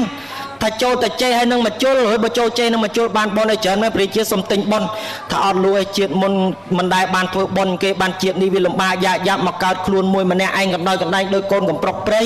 ពេលឈឺពេលកាត់ម្ដងគ្មានបងគ្មានប្អូនគ្មានមិត្តគ្មានភ័ក្រគ្មានម្រាក់មានខ្លោយណាមួយជួយថែរក្សាទំនុកបំរុងផ្ចង់ផ្ដើមឲ្យគាត់រស់រានមានជីវិតបានសុខបានស្រួលអញ្ចឹងលំបាកយ៉ាប់អញ្ចឹងអត់បននឹងទិញប្រមាណក៏មិនខ្ចីលក់តែទីបំផុតបរិជានឹងសុំចែកបនរហូតបកគោលតំណែងជាសទ្ធិញោមមើលមានបានឯណារហូតដល់ថាប្រអិនប្រើវេសកម្មទេវបុត្រឲ្យមកយកណែមេត្តល័យទេវបុត្រឲ្យមកយកទៅទស្សនាឋានសួគ៌ក្នុងបច្ចុប្បន្នទៅទៀត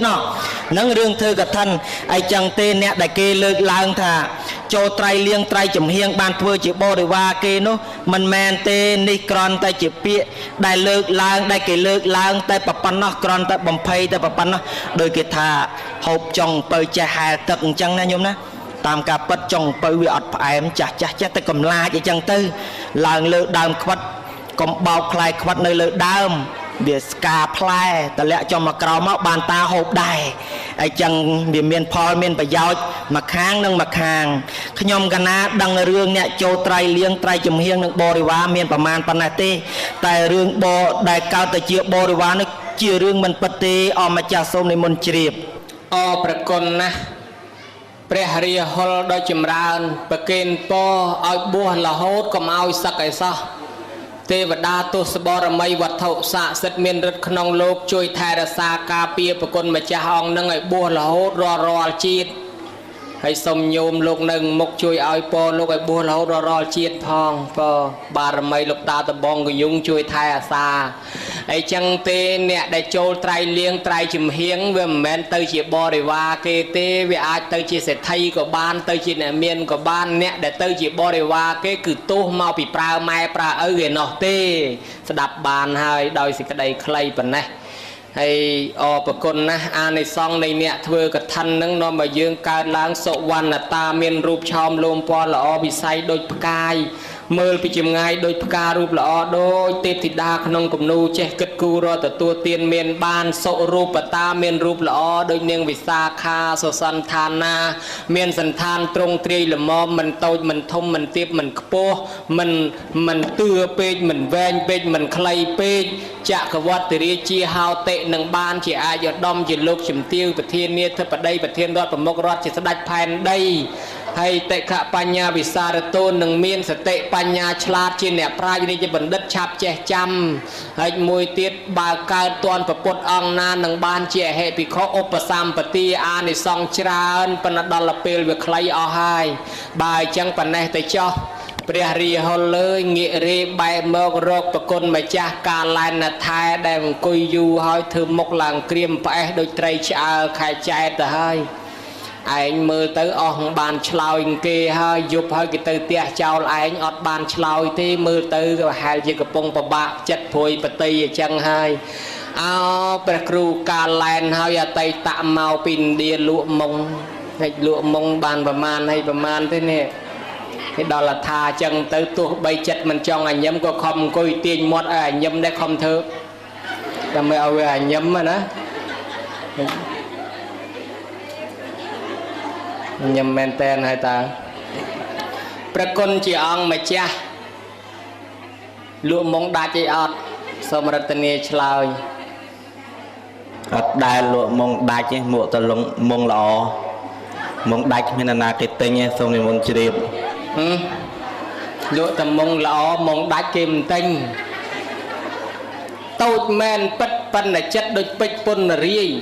សម្ដីស្រួយស្រោកដូចគេបោកកំបែងពីងបើឃើញលឺចឹងចង់សួរមើលបដិជាប្រគុណកាលែនថែវត្ថុអ្វីដែលមានឫទ្ធិអំណាចធំជាងគេទាំងអស់ក្នុងលោកសូមឆ្លើយអ្វីដែលមានឫទ្ធិអំណាចជាងគេលើពិភពលោកស្អីទេញោមអើយដែលមានឫទ្ធិអំណាចជាងគេលើពិភពលោកយៈសូមនិមន្តជ្រាបស្ដាប់ជាបៃរាល់ថ្ងៃហ្មងបានដឹងយៈវាមានច្រើនវាមានយៈអាមយុហិនម៉ាស៊ីនក្បាល8មានអាខណ្ឌអាមេឃអាជុលសាសនា4មានអាបរុលចៈតើយៈមួយណាដែលមានអំណាចជាងគេនោះសូមឆ្លើយបាទដែរញោមប្រហែលជាទៅមកពីក្រុងយៈផងក៏មិនដឹងស្គាល់យៈច្រើនមានតាំងពីអាជុលមិចជុលសាទេណា4នេះណាមកទៀតខ្ញុំកណាមិនគាត់តែបថុយឆ្លោយទេថាយៈធំជាងគេនៅលើលោកយើងនឹងមេឃប្រពន្ធម្ចាស់សូមនិមន្តជ្រាបអញមេឃធំជាងគេតើមេឃនឹងធំប៉ុណ្ណាសូមនិមន្តប្រាប់ធំប្រពន្ធដីដែរសូមនិមន្តជ្រាបមេឃធំប្រពន្ធដីឥឡូវទំហំវាធំណាស់ប៉ុន្តែខ្ញុំកណាចង់ដឹងពីឫទ្ធិអំណាចតើស្អីដែលមានឫទ្ធិអំណាចធំជាងគេសូមឆ្លើយឫទ្ធិអំណាចធំជាងគេស្ដេចសូមនិមន្តជ្រាបស្ដេចឫទ្ធិអំណាចធំជាងគេស្ដេចហើយចុះស្អីធំជាងស្ដេចទៀតស្អីធំជាងស្ដេចទៀតញោមធំជាងស្ដេចទៀតថោមសូមនិមន្តជ្រាបមិនក៏ទៅចាមិនក៏ធំជាងស្ដេចធំជាងមនុស្សតែជាថោមវិញចុះវាប្រើស្ដេចបាន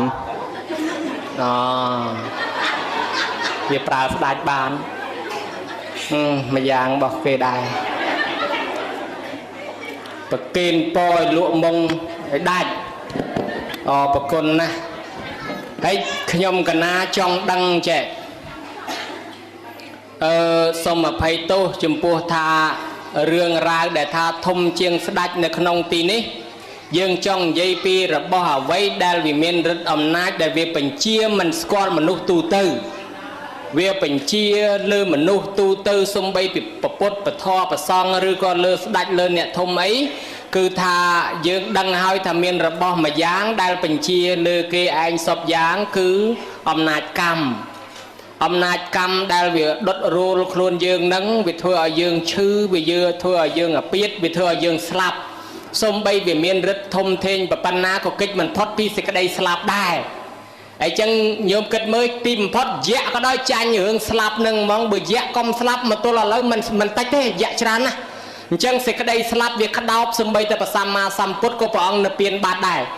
ប៉ុន្តែរបស់អ្វីមួយយ៉ាងដែលគេស្អប់ណាស់ស្អប់ខ្លាំងបំផុតទៅណាស្ពាយយកទៅជាមូលមានរបស់មួយយ៉ាងដែលដាក់បញ្ចូលមាត់ទៅហើយទៅពៀខ្ញាច់ទៅដល់ពេលដល់ដំណាក់កាលវាត្រូវចេញមកឯងអានឹងសូមនិមន្តជ្រាបចេញមកឯងហ្មងចេញមកឯងយើងអត់បជាក៏ចេញដែរអាហ្នឹងគេហៅស្អីរៀមមួកឆ្លាតហ្នឹងដឹងខ្ទេចហ្មងរៀមមួកហ្នឹងអាម៉េចទៅសូមប្រាប់តិចពិបាកប្រាប់ដែរញោមរៀមមួកហ្នឹងចង់ដឹងថាម៉េចទៅក្នុងប្រគុណមើលសូមនិមន្តជ្រាបប្រគុណណាស់បុរាណគេពោលថាមនុស្សយើងគ្រប់រូបរាល់រូបអាត្មាស្អប់ខ្ពើមណាស់អាចសូមអភ័យទោសថាតាមកំណាប់ទេណារាល់រូបអាត្មាគ្រប់រូបស្អប់ខ្ពើមណាស់អាចតែតាមការពិតពិនិត្យជាស្រេចមនុស្សស្ពាយថងអាចដើរត្រាច់សពឋាន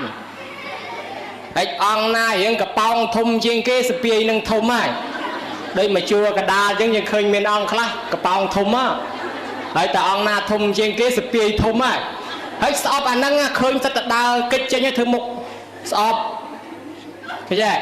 ហើយដល់ស្អប់ខ្លាំងទៅណាក៏ស្ពាយទៅដែរហើយដល់ស្អប់អាហ្នឹងស្ពាយទៅតាមមនុស្សខ្លាចសេចក្តីស្លាប់ប៉ុន្តែមនុស្សអោបចាប់សេចក្តីស្លាប់គ្រប់ប្រាណអញ្ចឹងកំណាព្យគេថាអញ្ចឹងហើយអញ្ចឹងប្រគុណម្ចាស់ថាអាលាមួកហ្នឹងអាហ្នឹងវាសំខាន់ណាស់កំពុងស្ដាប់ធម៌ទេសនាហ្នឹងវាដេញឲ្យស្ដាប់ក៏បានដែរមានអង្គខ្លះកំពុងទេសអាហ្នឹងវារឿមែនទែនចុះពី3ដងបាត់ហើយឧបមាទេណា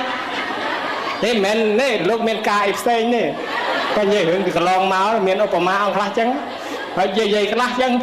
ឈប់មានការចេញបន្តិចនិយាយក៏មកទៅចាស់ចោលខ្ញុំលេងមាត់ចេញទៅវឹងហ្មងទៅដល់វិច័យដល់ណាប្រគុណគេកំពុងរវល់ទៀតចការជែកបាត់មកវិញដើរយកដៃទូលលើក្បាលទាំងហក់ឲ្យយូលណាសំខាន់ណាស់ណាញោមកំពុងឲ្យធ្វើដំណើរតាមផ្លូវអីមានកន្លែងមិនមានកន្លែងដល់ទៅរាន់ខ្លាំងហើយវាយតកងឡានពុបខ្នងឈប់សិនចុះព្រុសទៅកដាលវាលស្រែអ្នកដើរឡានងាកមុខចេញលាន់ណាវាអញ្ចឹងអានឹងវាសំខាន់រួចបើវាសំខាន់អញ្ចឹងដើម្បីដោះស្រាយបញ្ហានឹងកុំឲ្យវាជួបឧបសគ្គនឹងតើគេត្រូវធ្វើម៉េចសូមប្រាប់គេធ្វើប្រគុណដល់និមន្តជ្រាបគេធ្វើប្រគុណតើម្ចាស់បុណ្យនឹងធ្វើប្រគុណបានប្រមាណសូមនិមន្តឆ្លើយធ្វើប្រគុណបាន4សូមនិមន្តជ្រាបកុំតែមើលប្រយ៉ងគ្មានត្រូវទេនោះប្រគុណណាស់ឆ្លើយដោយសារមើលប្រយ៉ងបាន4តើប្រគុណ4នឹងនៅឯណាខ្លះសូមនិមន្តឆ្លើយមុខតតល់ចង់ដឹងប្រគុណ4នឹងនៅឯណាខ្លះសួរញោមម្ចាស់បុណ្យសូមនិមន្តជ្រាបធ្វើតែវត្តកំពង់7សូមទាមជ្រាបទាំង4ហ្នឹងក្នុងដឹងទៀតគាត់បោះប្រយ៉ង5ណាកំពង់7នៅណា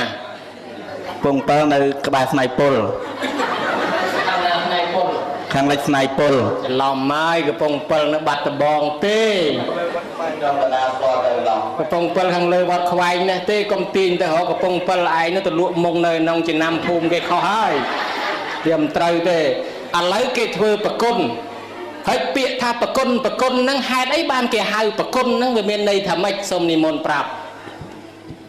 ខន្តេថេរៈបបិទ្ធព្រះអានន្ទដ៏ចម្រើនពាក្យថាប្រគុណបងគុណបងហ្នឹងចោលវាបងគុណហ្នឹងយើងប្រែត្រូវមកថាកន្លែងបច្ចេញចោលកន្លែងបច្ចេញអ្វីសពយ៉ាងចោលទាំងអស់គេឲ្យឈ្មោះថាបងគុណសូមទាមជ្រាបទីមានអ្វីសពយ៉ាងទៀតយ៉ាប់ប្រគុណណារឿងបងគុណសុកខ្មែរយើងមានប្រគុណប្រមាណបែបសុកខ្មែរមាន2បែបអីខ្លះបែបមួយ នៅក្នុងបន្ទប់អាបែបមួយនៅក្នុងព្រៃសូមមុនជ្រាប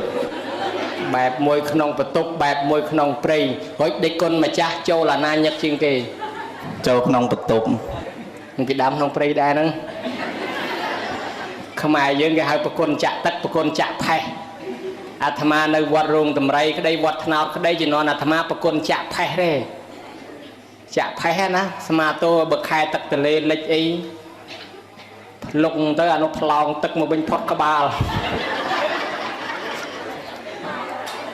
ទឹកភ្នែកទៀតអាត្មាឲ្យតែបានសើចទឹកភ្នែករហូតនឹងអាម៉េចខុសគេខុសឯងមកជាតិនឹងអស់គេមើលរឿងតលរឿងកំសត់បានគេយំទឹកភ្នែកទឹកសបោអាត្មាឲ្យតែសោចទឹកភ្នែកហើយបានជាអាត្មារឿងគេសោចអ្វីអាត្មាមិនសូវសោចទេតែសោចចេញតែទឹកភ្នែកហើយបើរឿងកំសត់មិនសូវចេញទឹកភ្នែកទេចេញតែសបោ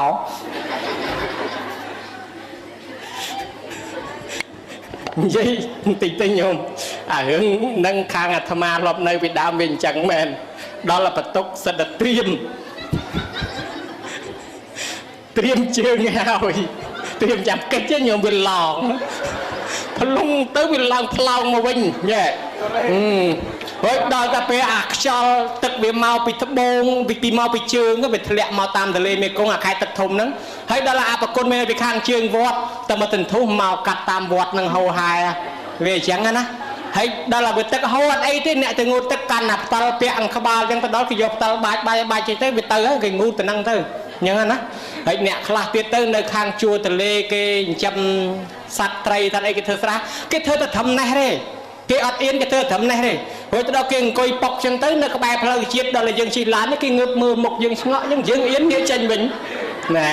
វាមានសពយ៉ាងអញ្ចឹងអារឿងប្រគុណហ្នឹងវាលំបាកណាស់បានជាម្ចាស់ទានប្រទានបុណ្យឃើញអាប្រគុណលំបាកហ្នឹងគាត់ដោះស្រាយគាត់កសាងប្រគុណហ្នឹងបាន4ពាក្យថាបងគុណហ្នឹងវាមកពីបាំងគុណហ្នឹងគឺបាំងកុំឲ្យគេកយគុណអាគុណហ្នឹងវាមានច្រើនណាកដាក់សអូនឹងណហ្នឹងអានឹងគុណហ្នឹងសេចក្តីល្អឬក៏ទ្វេឡើងឬក៏លេខគុណអាកដាក់ស្រអូនឹងណហ្នឹងអានឹងក្បាច់គុណដូចជាក្បាច់ចិនចាក់សាបក្រាបជន់កកណបាច់ផ្កាស្វាហែកដងខ្ចីទ្វា3ទ្វា8ទ្វា4កបីលាក់កូនកលាបសក់ហ្នឹងអានឹងក្បាច់គុណអាគុណមួយទៀតកនឹងណជាងធើហ្នឹងអានឹងក្លិនដល់គុណមួយទៀតទៅកនឹងណបន្តអានឹងមើលដូចយើងថាអូយកយគុណតាមដងស្ទឹងអញ្ចឹងណាកយគុណមើលបុផាតាមដងស្ទឹងហើយអាភ្នែកនឹងមើលនឹងវាមើលមិនចេះមានព្រំដែនទេតែមិនការពារវាអាកន្លែងណាគេបញ្ចេញកដាវាឲ្យមើលមិនសូវចាប់អារម្មណ៍ទេហើយបើអាកលៀតនឹងចូលចិត្តដៀងទៅរកទៅហ្នឹងអញ្ចឹងបានថាមានអ្នកខ្លះហ្នឹងស្មាតោបើស្លៀកពាក់លិចលើលិចក្រមទេអាភ្នែកនឹងវាខូចវាទៅរកមើលភ្លាមហើយដល់អាក្នុងព្រៃហ្នឹងចេះតែលពឹសភ្នែកទៅលួចមើលគេចុះឡើងគេហៅថាភ្នែកហ្នឹងវាកយគុណបានគេបាំងកុំឲ្យកយគុណហើយបកែកយគុណបាំងកុំឲ្យកយគុណហើយចឹងទៅព្រោះកន្លែងហ្នឹងវាសំខាន់គេទៅធ្វើការងារគេចឹងតែមានអ្នកកយគុណគេអៀនគេហ្នឹងទាំងគេទាំងយើងញោមដឹងអាត្មាអៀនណាព្រោះអាត្មាកំឡោះដល់ចឹងទៅគេបាំងកុំឲ្យកយគុណវាទៅជាបាំងកុំឲ្យកយគុណយូរទៅជាបាំងគុណយូរទៅជាបងគុណបាំងកុំឲ្យគេមើលហើយគេបន្ទោបងឲ្យនៅហ្នឹងអាត្មានិយាយរឿងលេងបន្តិចទៅចុះវាក្រៅកាពីទេទៅរៀនណាញោមគេដាក់រូបដល់ទៅពេលទៅប្រគុណនៅសាលានោះវាប្រាប់6ជាន់ហើយគេធ្វើបន្ទប់មួយជួរប្រហែល10បន្ទប់អីហ៎ដល់ទៅចូលសាលាទៅចូលកន្លែងប្រគុណគេហ្នឹងគេដាក់មួយខាងរូបស្លៀកសពុតមួយខាងរូបស្លៀកខោហើយអាត្មាទៅរៀនជាមួយសាលាប្រសក់គេ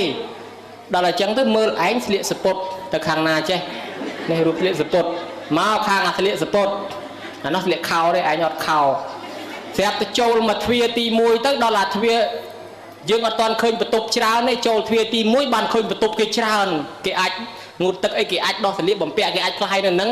ស្រាប់តែចូលទៅស្រាប់តែគេកំពុងធ្វើការងារគេស្រែកចៃមកហេមកធ្វើស្អីទៅនំទៅទេអត់ចេះមើលផ្លាកមើលអីទេគេស្ដីឲ្យអាត្មាថាហាមើលតាជិះមើលមិនក៏មកខាងហ្នឹងខាងគេតាយើងទៅនោះទៅផ្លាកស្មាស្លៀកសពុតដែរវាដាក់ស្លៀកសពុតបើអាត្មាស្លៀកសពុតដែរទៅណានៅសពុតទៅនោះទៅយើងប្រុសទៅខាងនោះអានោះវាខោឯងវាអត់ខោតែមកគេរករឿងទៀតបើទៀតក៏បថុយចូលខាងខោទៅវាចេះអានឹងរឿងប្រគុណណាញោម អញ្ចឹងដល់ទៅរៀនទៅគេចែកក្រុម5នាក់ក្រុម5នាក់គេថាក្រុមអាត្មាមានស្រីដល់តែ3អាត្មាថាស្រីមានតែមួយទេគេថា3គេថាអត់គេមើលស្លៀកសពុតថាអាត្មាស្រីដែរតាមពិតអាត្មាប្រុសពេញលក្ខណៈទៀតនោះ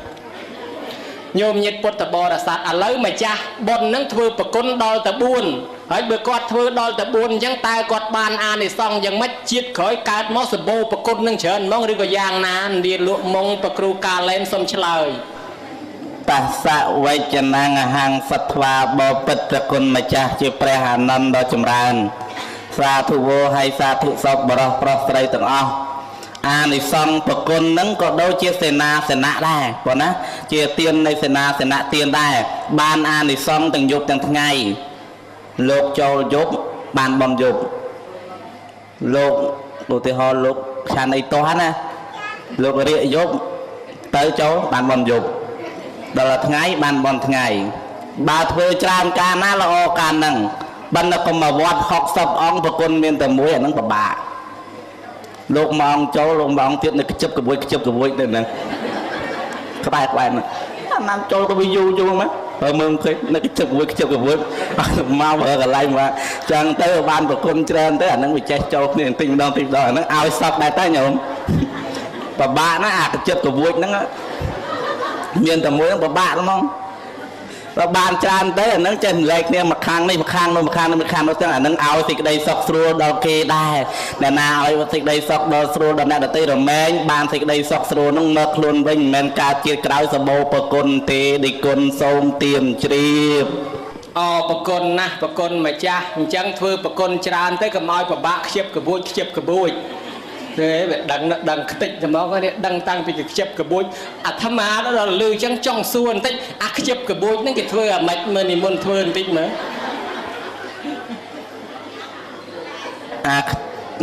ដូចជាពិបាកហ្មងញោមគេពិបាកធ្វើទៀតអាខ្ជិបក្បួយហ្នឹងគេធ្វើមុខជូរអែមមុខដូចមុខអម្រេចចេកទុំអញ្ចឹងណាជូរអែមទៅព្រោះវាមានអាកន្លែងខ្ជិបផ្សេងហើយដល់មានអាកន្លែងខ្ជិបវាធ្វើទុកដល់អាមុខហ្នឹងខ្ជិបក្បួយអញ្ចឹងបងអាហ្នឹងខ្ជិបក្បួយគេធ្វើអញ្ចឹងមុនជ្រាបអញ្ចឹងបានគេនិយាយលេងថាដល់ជីកទូកជាមួយគ្នាឃើញធ្វើមុខជូរអែមគេដឹងថារឿងហ្នឹងប្រកាសជារឿងហ្នឹងហើយដល់ម្នាក់នោះគេនិយាយលេងគេថាខ្ញុំងាយធ្វើដំណើរតាមទូកតាមឡានអីបើថារៀងតែមិនស្រួលពោះអីបាត់ផងមកខ្ញុំត្បាល់តែច្រមុះទៅបាត់វិញឯនោះលឺទៅអញ្ចឹងបោចអាជាយទូកនឹងអាដេញក្បាយកចៅនៅដូនទាវនោះណាយកមកលូកត្បាល់แล้วក៏ដាស់មកផាច់មកឲ្យទាំងលើទាំងក្រោមប្រោយអាហ្នឹងរឿងខ្ជិបក្បួយប្រគុណណាស់ញោមមកឲ្យកាលពីដើមវាមានលោកមួយអង្គមកបន់ធំណាដូចជាបន់បច្ចុះសីមាហ្នឹងដល់តែលោកតល់ច្រកនឹងជាឆាន់អីតោះដល់អាវៈខ្ជិបក្បួយហ្នឹងហ្មងជូអែមទៅឯនេះមនុស្សទៅឯនោះមនុស្សនឹងធ្វើម៉េចទេឆ្លេឆ្លាមានសេដ្ឋីម្នាក់គាត់មកក្នុងប៉ុននឹងដែរគាត់ឆ្លាតក៏ដឹងថាលោកហ្នឹងរឿងអាហ្នឹងហើយជីកដីបន្តិចទៅយកកណាត់មកដាក់បាំងទៅមកមុនតិគុណមុនមកកន្លែងនេះកន្លែងនេះប្រគុណអូយណាស់ចូលទៅមកស្រួលហ្មងលោករួចទៅណែអានិសង្សសេដ្ឋីនឹងប៉ុណ្ណឹងណាញោមកើតឡើងមកមានទ្រព្យសម្បត្តិច្រើនជាសេដ្ឋីមិនដែលស្គាល់ក្រមិនដែលស្គាល់លំបាកបានសេចក្តីសុខចម្រើនហេតុហ្នឹងបានជាយើងនាំគ្នាធ្វើប្រគុណហ្នឹងកុំឲ្យលោកពិបាកខ្ជិបក្បួចអញ្ចឹងណាហើយញោមញាតិពុទ្ធបរិស័ទបានជ្រាបចង់សួរមួយទៀតព្រះគុណជាអង្គម្ចាស់កាលែនថែមើលមុខអញ្ចឹងមិនសំណុំឆ្លើយព្រោះទេអាត្មាសំដែងធំមិនងាយសើចទេពេលដល់ប្រគុណម្ចាស់នឹងសំដែងទុកមិនបានដែរដល់មានខ្ជិបផងមានក្បួចអីផងអញ្ចឹងសត្វស្អីគេកើតក្នុងទីងងឹតចាស់ក្នុងទីងងឹតស្លាប់ក្នុងទីងងឹតសូមនិមន្តឆ្លើយ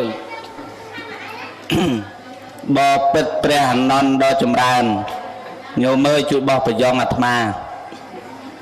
បានប្រយ៉ងបន្ទុកសោហ្នឹងសត្វអីញោមកើតមកងងឹតដល់ស្លាប់ទៅវិញក៏ងងឹតមានតែខ្មោចទេទេគុណសូមនិមន្តជ្រាបកើតក្នុងទីងងឹតចាស់ក្នុងទីងងឹតស្លាប់ក្នុងទីងងឹតឈឺក្នុងទីងងឹតមិនមែនជាខ្មោចទេឥឡូវបើថាខ្មោចខ្ញុំកណាសួរមួយខ្មោចមកពីណាខ្មោច ខ្មោចមកពីស្រុកខ្មោចហ្មង ខ្មោចកើតមកពីណា កើតមកពីមនុស្ស មនុស្សអីខ្លះ មនុស្សទាំងអស់គ្នា មែនទេខ្មោចកើតមកពីមនុស្សស្លាប់ទៅជាខ្មោចក៏មានមនុស្សរស់ទៅជាខ្មោចក៏មានមនុស្សស្លាប់ទៅជាខ្មោចតែស្លាប់ទៅជាខ្មោចឯមនុស្សរស់ទៅជាខ្មោចអាកូនណាដែលវាដើរលេងច្រើនពេកទៅវាមិនធ្វើបន់វាមិនធ្វើទៀតអ្នកស្រុកជាអាខ្មោចប៉ុន្តែមនុស្សនឹងរស់ទេប្តីប្រពន្ធខ្លះឆ្លោះគ្នាជេរប្តីអីអាខ្មោចតាមពិតមនុស្សនឹងនៅរស់ទេអញ្ចឹងរស់ខ្មោចនឹងអ្នកស្លាប់ទៅជាខ្មោចក៏មានអ្នករស់ទៅជាខ្មោចក៏មានប៉ុន្តែចម្លើយថាខ្មោចអញ្ចឹងមិនត្រូវទេទៅទទួលរង្វាន់ពីខ្មោចចោះឆ្លើយម្ដងទៀត សត្វអីទៅញោមអើយមិនកើតក្នុងទីងងឹតរស់នៅក៏ក្នុងទីងងឹតចាស់ស្លាប់ក៏ក្នុងទីងងឹតបថុយឆ្លើយថាសត្វជន់លេនសូមនិមន្តជ្រាបត្រូវឲ្យខុសទីគុណព្រះគុណបថុយឲ្យបន្ទុកថាត្រូវព្រោះក្នុងកពីគេថាអញ្ចឹងមែនក្នុងកពីពុទ្ធសាសនាយើងនឹងចលេនកើតក្នុងដីក្នុងទីងងឹតរួចចាស់ក៏ក្នុងទីងងឹតស្លាប់ក៏ក្នុងទីងងឹតគឺសត្វចលេនហើយប្រគុណម្ចាស់ស្គាល់ចលេនច្បាស់ណាស់ធ្លាប់ទៅកើតនឹងទេក៏មិនហ៎ហើយក៏ធ្លាប់ចាប់ចលេននេះព្រះគុណជាអង្គម្ចាស់ចុះបុគ្គលបែបណាដែលមកភ្លឺទៅវិញងងឹតសូមនិមន្តឆ្លើយបុគ្គលបែបណាដែលមកភ្លឺទៅវិញងងឹតមិនទេញោមអើយបុគ្គលដែលកើតមកហើយមិនចេះធ្វើបន់មិនចេះធ្វើទានមិនចេះរក្សាសិលមិនចេះស្ដាប់ធម៌បុគ្គលនឹងឯងមកភ្លឺទៅវិញងងឹតសូមនិមន្តទទួលប្រគុណណាខ្ញុំកណាទទួលបានហើយការឡែនចុះយាយតានេះកាលគាត់មកពីថ្ងៃមកបុណ្យហ្នឹងហើយដល់អង្ការគាត់មកថ្ងៃឯងភ្លឺតែងហើយដល់តែមមទេសខែ5ចប់គាត់ទៅវិញយប់មិនងងឹតហើយអានឹងគាត់ទៅវិញងងឹតដែរឬអត់សូមប្រាប់ទៅវិញងឹតហើយក៏បើមកថ្ងៃមិនទៅវិញងឹតតែសោនមើលដោយញោមញាតិពុទ្ធបរិស័ទអញ្ចឹងញោមណាដែលមកស្ដាប់ពធទេសនាអញ្ចឹងវាងងឹតបច្ចុប្បន្នទេប៉ុន្តែទៅបរៈលោកភ្លឺប៉ុណ្ណានឹងឲ្យមកភ្លឺទៅវិញក៏ភ្លឺដែរបានន័យថាមកនឹងចិត្តនឹងតាំងចិត្តស្ដាប់ពធហើយដល់មកវិញបានសាច់ធម៌អញ្ចឹងទៅយកទៅពិចារណាក្នុងខ្លួនអញ្ចឹងទៅវាកើតបញ្ញាដល់ជាក្រោយវាមានបញ្ញានឹងរឿងស្ដាប់ធម៌រៀងអលួសដែរហើយញោមអើយដោយប្រគុណម្ចាស់ថាញោមខ្លះគាត់ទៅសៀទៅចេញហើយមកវិញចេញទៅហើយមកវិញអាត្មាមានលោកមួយអង្គលោកទេសនាបន្តិចចុះរឿងបន្តិចទេមិនវែងទេដល់លោកទេសនាវាមាន3ដំណាក់កាលលោកទេសនាទេសដំបងយាយស្ដាប់ច្រើនអញ្ចឹងទៅដល់ទេម្ដងទេបានពាក់កដាលយូរ1ម៉ោង2ម៉ោងនៅសល់យាយ2 3នាក់ដល់ទេទៀតទេយូរទៀតអាតបិទភ្នែកទេបាច់ទៅងើបឡើងសល់ពូមួយនៅហ្នឹងទេងោកទៀតប្រាប់លោកថាហើយតែឯងមិនទៅទេអង្គគេទេ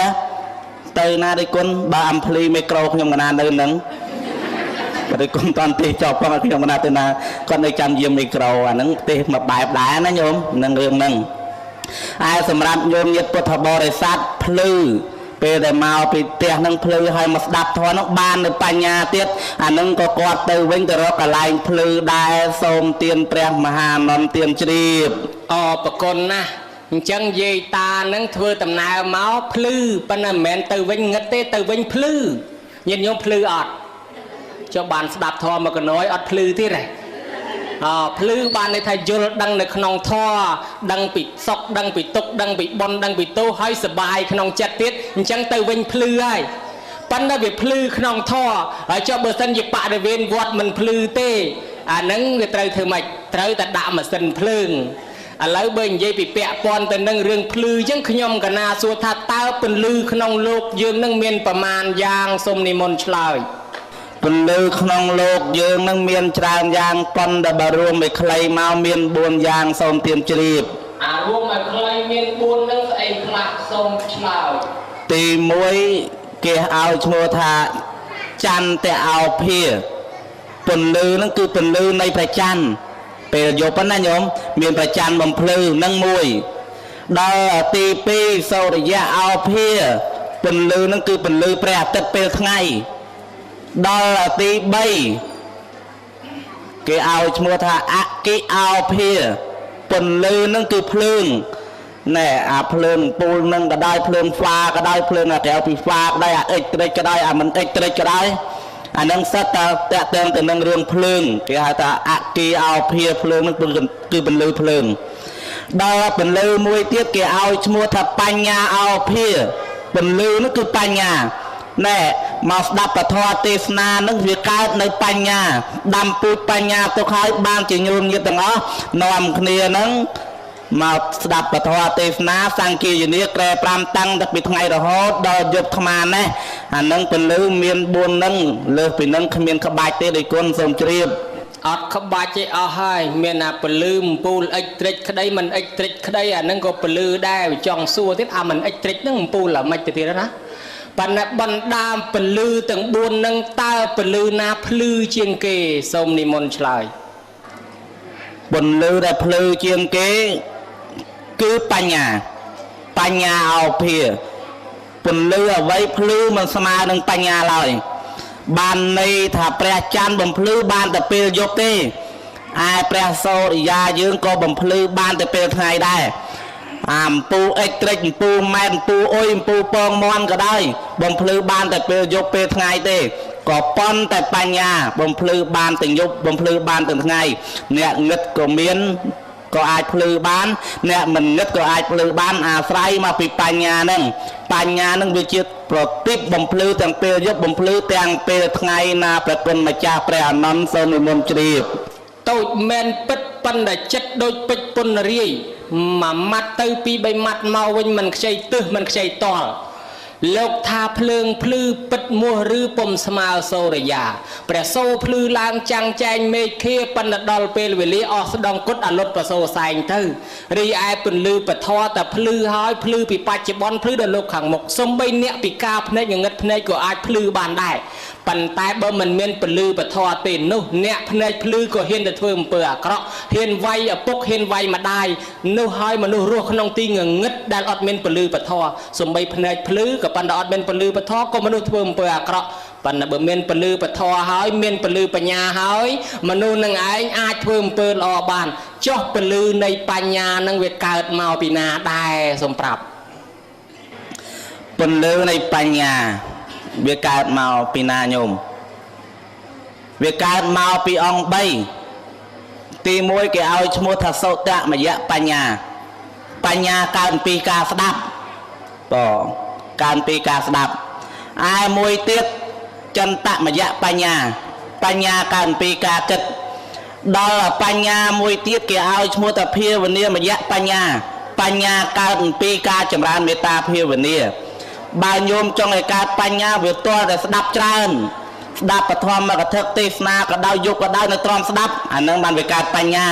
ហើយបើលោកទេយើងយូរបន្តិចត្អូនចេះត្អូនចុះអានឹងវាមិនសូវកើតបញ្ញាទេឯបញ្ញាមួយទៀតកើតពីការគិតស្ដាប់លោកហើយស្ដាប់លោកទេសនាពីអញ្ចេះពីអញ្ចោះយកមកគិតតើលោកទេសនឹងត្រូវអត់វាត្រូវនៅក្នុងមាគ៌ាការបដិបត្តិនឹងអត់អានឹងយកមកគិតពិចារណាអញ្ចឹងដល់យកមកគិតពិចារណាហើយទី3ភាវនាមយៈបញ្ញាកើតពីការចម្រើនមេត្តាភាវនាយកមកសង្រួមទៅបដិបត្តិអញ្ចេះបដិបត្តិចុះឲ្យល្អឲ្យប្រពៃអានឹងវានាំឲ្យកើតបញ្ញាដែរបញ្ញាកើតពី3ហ្នឹងនេះបើលើសពីហ្នឹងខ្ញុំកណាអត់ចេះទេដេគុណសូមនិមន្តជ្រាបអូយអីក៏ប្រកែម្លេះណោដើរទៅលក់មុងសោះឲ្យតែមកចេះធေါ်នេះញោមគិតមើលយើងទាំងអស់គ្នានឹងចង់បានបញ្ញាណានិយាយខ្លះចូលបនថាអូយខ្ញុំកណាឃើញតែគុណវណ្ណចិន្តាមានបញ្ញាចង់ប្រាថ្នាឲ្យមានបញ្ញាឥឡូវឯនេះប្រាប់ហើយថាបញ្ញាវាកើតឡើងដោយ3គឺសត្តមយៈបញ្ញាភាវនាមយៈបញ្ញានិងចន្តមយៈបញ្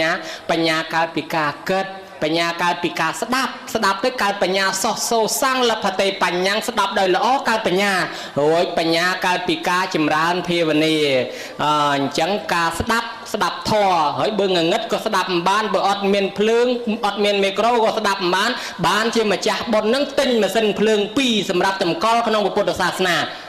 តើម៉ាស៊ីនភ្លើង2របស់គាត់នឹងបានអានិសង្ឃអាម៉េចដែរសូមនិមន្តបញ្ចេញមហិទ្ធិឫទ្ធិអស់មហិទ្ធិឫទ្ធិបញ្ចេញណាគេហៅថាកូនទៅវាមូលកេអញ្ចឹងខ្ញុំណាច្រើនណាស់មកពីឆ្ងាយជាងគេផងបើគ្រាន់តែសួរក៏សួរទៅចោះណាស់តប្រអាប់អាត្មានឹងមកពីលក់មុងសោះហើយក៏ចេះដែរហើយមកអាត្មាដូចមែនអីញោមដូចមែនណាដូចក៏ដូចទៅនឹងធ្វើម៉េចតាមតាណាទៅធ្វើម៉េចកម្មចាត់ចែងអញ្ចឹងញោមញាតិពុទ្ធបរិស័ទបញ្ញាទាំងអស់វាកើតឡើងបើថាអំពីការស្ដាប់អំពីការគិតអំពីការចម្រើនមេត្តាភាវនាប៉ុន្តែមានភ្លើងសម្រាប់បំភ្លឺណែទីបតោហោនទៅចក្ខតោអ្នកណាឲ្យបតិបឈ្មោះថាឲ្យចក្ខុគឺភ្នែកបានន័យថាធម៌ទាំងឡាយដែលប្រគុណម្ចាស់ទាំង5ព្រះអង្គមកសម្ដែងពធប្រាប់ញោមញាតិពុទ្ធបរិស័ទនឹងតលតែមានអំពូលនឹងសម្រាប់បំភ្លឺដែរមានទៀនសម្រាប់អុជបំភ្លឺដែរវាតលតែមានរបស់ភ្លឺនឹងបានជាអាចមើលទៅសិក្សារៀនសូត្រធម៌មកសម្ដែងប្រាប់ញោមញាតិពុទ្ធបរិស័ទបានអានិសង្ឃច្រើនណាស់ញោមម៉ាស៊ីនភ្លើងសម្រាប់បំភ្លឺផ្លូវផងសម្រាប់យើងមើលធម៌ណាបំភ្លឺផ្លូវហ្នឹងបានអានិសង្ឃឲ្យគេដើរបានសុខស្រួលបានអានិសង្ឃជាសេនាសនៈទានហើយម៉ាស៊ីនភ្លើងទៅទៀតបំភ្លឺដើម្បីសិក្សារៀនសូត្រពធបានអានិសង្ឃជាធម្មទានគេយកទៅដាក់លើសាលាឆានបានអានិសង្ឃជាសេនាសនៈទានទៀតអញ្ចឹងវាបានអានិសង្ឃ3ផ្ទួនគ្នាជាសេនាសនៈទានផងជាធម្មទានផងជាបតិបបំភ្លឺផងទីបទានណាជាបតិបបំភ្លឺផងទីបតោហោនទៅចក្ខតោអ្នកណាឲ្យប្រតិបឈ្មោះថាឲ្យចក្ខុគឺភ្នែកអានឹងបានអានិសង្ឃច្រើនជាងនឹងទៅទៀតបណ្ឌសង្ខេបដោយសារពេលវេលាប៉ុណ្ណឹងសូមទានព្រះមហានន្ទទានជ្រាបហ៊ីអរប្រគុណណាស់ប្រគុណម្ចាស់ហើយឆ្លាតមែនឆ្លាតណាស់ហើយឆ្លើយបានពីរោះក្បោះក្បាយខ្លីមែនប៉ុន្តែមានន័យខ្លឹមណែអ្នកខ្លាំងអញ្ចឹងអ្នកដែលខ្លាំងគឺគេអនុវត្តខ្ល3គឺខ្លីខ្លាំងហើយខ្លឹមលោកឆ្លើយដោយខ្លីរួមសេចក្តីវាមាន3សម្រាប់ជាសេនាសនៈតបតែងជាសក្ការៈបូជានឹងបានបនមួយបែបហើយសម្រាប់យើងប្រើជាគ្រឿងបំភ្លឺនោះបានបនមួយបែបហើយសម្រាប់ជាធម្មទានចាក់មេក្រូដាក់ផ្សព្វផ្សាយអីចឹងម៉ាស៊ីនភ្លើងបានផលប្រយោជន៍ច្រើនហើយចុះម៉ាស៊ីនទឹកវិញគាត់បានជាវម៉ាស៊ីនទឹកនឹងចំនួន1ដែរតើម៉ាស៊ីនទឹកនឹងអាម៉េចម៉ាស៊ីននឹងចាក់ទឹកអីក៏អាម៉េចសូមនិមន្តឆ្លើយម៉ាស៊ីនហ្នឹងគេមិនមែនចាក់ទឹកទេគេបូមយកទឹកឡើងពីលើមកសូមទានជ្រាបបូមយកទឹកឡើងពីលើមកឲ្យចុះមកក្រោមអត់ទេឡើងពីក្រោមចុះមកលើណាច្រឡំឡើងចុះពីក្រោមឡើងមកលើចុះពីក្រោមឡើងមកលើឯស្មានបូមទឹកពីមេឃមកគេថាបូមទឹកពីមេឃមកចង់បានមួយដែរចេះហើយទឹកវាសំខាន់ដែរអត់រូបរាងកាយឬក៏សរុបជាតិទាំងអស់ទឹកសំខាន់ដែរឬក៏មិនសំខាន់ខ្ញុំកណាធ្លាប់ឃើញគេផ្សាយគេថារុក្ខជាតិត្រូវការទឹកអាហ្នឹងនៅក្នុងគេហៅថាក្មេងទៅកើតហើយណាគេប្រាប់មកគេផ្សាយមកក្រសួងសុខាភិបាលគេផ្សាយតាមទូរទស្សន៍មកថារុក្ខជាតិត្រូវការទឹកសម្រាប់រស់នៅឯមនុស្សយើងក៏ត្រូវការទឹកដែរសូមទានជ្រាបអូត្រូវការទឹកយើងធ្វើអីខ្លះសូមរៀបរាប់បន្តិចមកមើលទឹកហ្នឹងច្រើនទឹកហ្នឹងគេយកទៅធ្វើច្រើនណាស់ណែយកសម្រាប់ហូបអត់បាយបានមួយអាទិត្យបានប្រព័ន្ធតែបើអត់ទឹកមួយអាទិត្យមិនបានទេចេតរយស្លាប់បាត់នឹងអត់ទឹកហើយមួយទៀតទឹកហ្នឹងគេយកមកសម្រាប់អីញោមដាំបាយក៏ត្រូវការទឹកមុនដំបូងតទៅដាំបាយមិនលាងឆ្នាំងហើយលាងឆ្នាំងត្រូវការទឹកហើយដល់លាងកក៏ត្រូវការទឹកដល់ដាក់ដាំបាយក៏ត្រូវការទឹកដល់ដាំបាយហើយត្រូវស្លក៏ស្លជាមួយទឹក ដល់អាស្លហើយនឹងហូបបាយឲ្យហើយនឹងក៏ត្រូវការទឹកហូបទៀតលើសល់ប្រឡាក់បន្តិចបន្តួចអីត្រូវការទឹកលាងប្រហើយទៀតធ្វើស្រែនឹងទឹកធ្វើសឹកនឹងបាយផ្ទាល់តែមានទឹកដែរអញ្ចឹងមនុស្សយើងទឹកវាមានសារៈសំខាន់ណាស់ហ្នឹងហើយថាដល់ពេលអាចចេញវិញក៏ទឹកដែរវាមានសារៈសំខាន់អញ្ចឹងទឹកមនុស្សយើងត្រូវការទឹកជាកត្តាចាំបាច់ណាស់ហើយអាមហូបមហែបបន្លែបកាអីនោះដែលវាអាចរស់រានឲ្យយើងមកស្លបានក៏ដោយសារទឹកដែរដោយសារទឹកយើងស្រោចជារៀងរាល់ថ្ងៃដំណាំចំការច្បារដំណាំយើងនឹងអាត្រប់ពេញពលហំខាត់ណាផ្កាភ្ញីអីហ្នឹងក៏វាត្រូវការទឹកទាំងអស់ចឹងហើយទឹកវាមានប្រយោជន៍ច្រើនវាមានសារៈសំខាន់ច្រើនណាស់បានជាម្ចាស់បុណ្យហ្នឹងគាត់កសាងម៉ាស៊ីនទឹកសូមទានព្រះមហានន្ទជ្រាបដល់ទៅលឺបកស្រាយអញ្ចឹងបានដឹងថាទឹកហ្នឹងសំខាន់មែនញោមណាតាំងពីអាធ្វើស្រែដាំបន្លែអីមកទឹកដាំបាយក៏ទឹកលាងក៏ទឹកហូបក៏ទឹកដល់អាបញ្ចេញទៅវិញប្រើទឹកទៀតអាដែលក៏ទៅទឹកហ្នឹងវាដើរតួនាទីសំខាន់មែនហើយគេថាទឹកហ្នឹងជាតំណាងភាពយុត្តិធម៌គ្មានអីយុត្តិធម៌ជាងទឹកទេព្រោះជាងសំណងវាយកទឹកមកដាក់ក្នុងតយោស្ទង់អាហ្នឹងវាភាពស្មើល្អហើយទឹកហ្នឹងរក្សាភាពត្រជាក់ទឹកហ្នឹងជាទូតនាំតំណែងពីមនុស្សទៅខ្មោចដូចយើងសោតជ្រោចទឹកយ៉ាងកេញអ៊ីមីនីជ្រោចទឹកហើយទឹកនឹងជានិមិត្តរូបលៀងនៅឧបទ្រពចង្រៃដោយព្រះគ្រូវ៉ាន់ចិន្តាប្រោសទឹកឲ្យគេប្រោសព្រំឲ្យឧបទ្រពចង្រៃទឹកឲ្យអស់ពេលដែលលៀងស្រោចស្រពម៉ែឪឲ្យលើកតម្កើងក៏ស្រោចទឹកទៀតហើយទឹកនឹងទៀតក៏ជាសាក្សី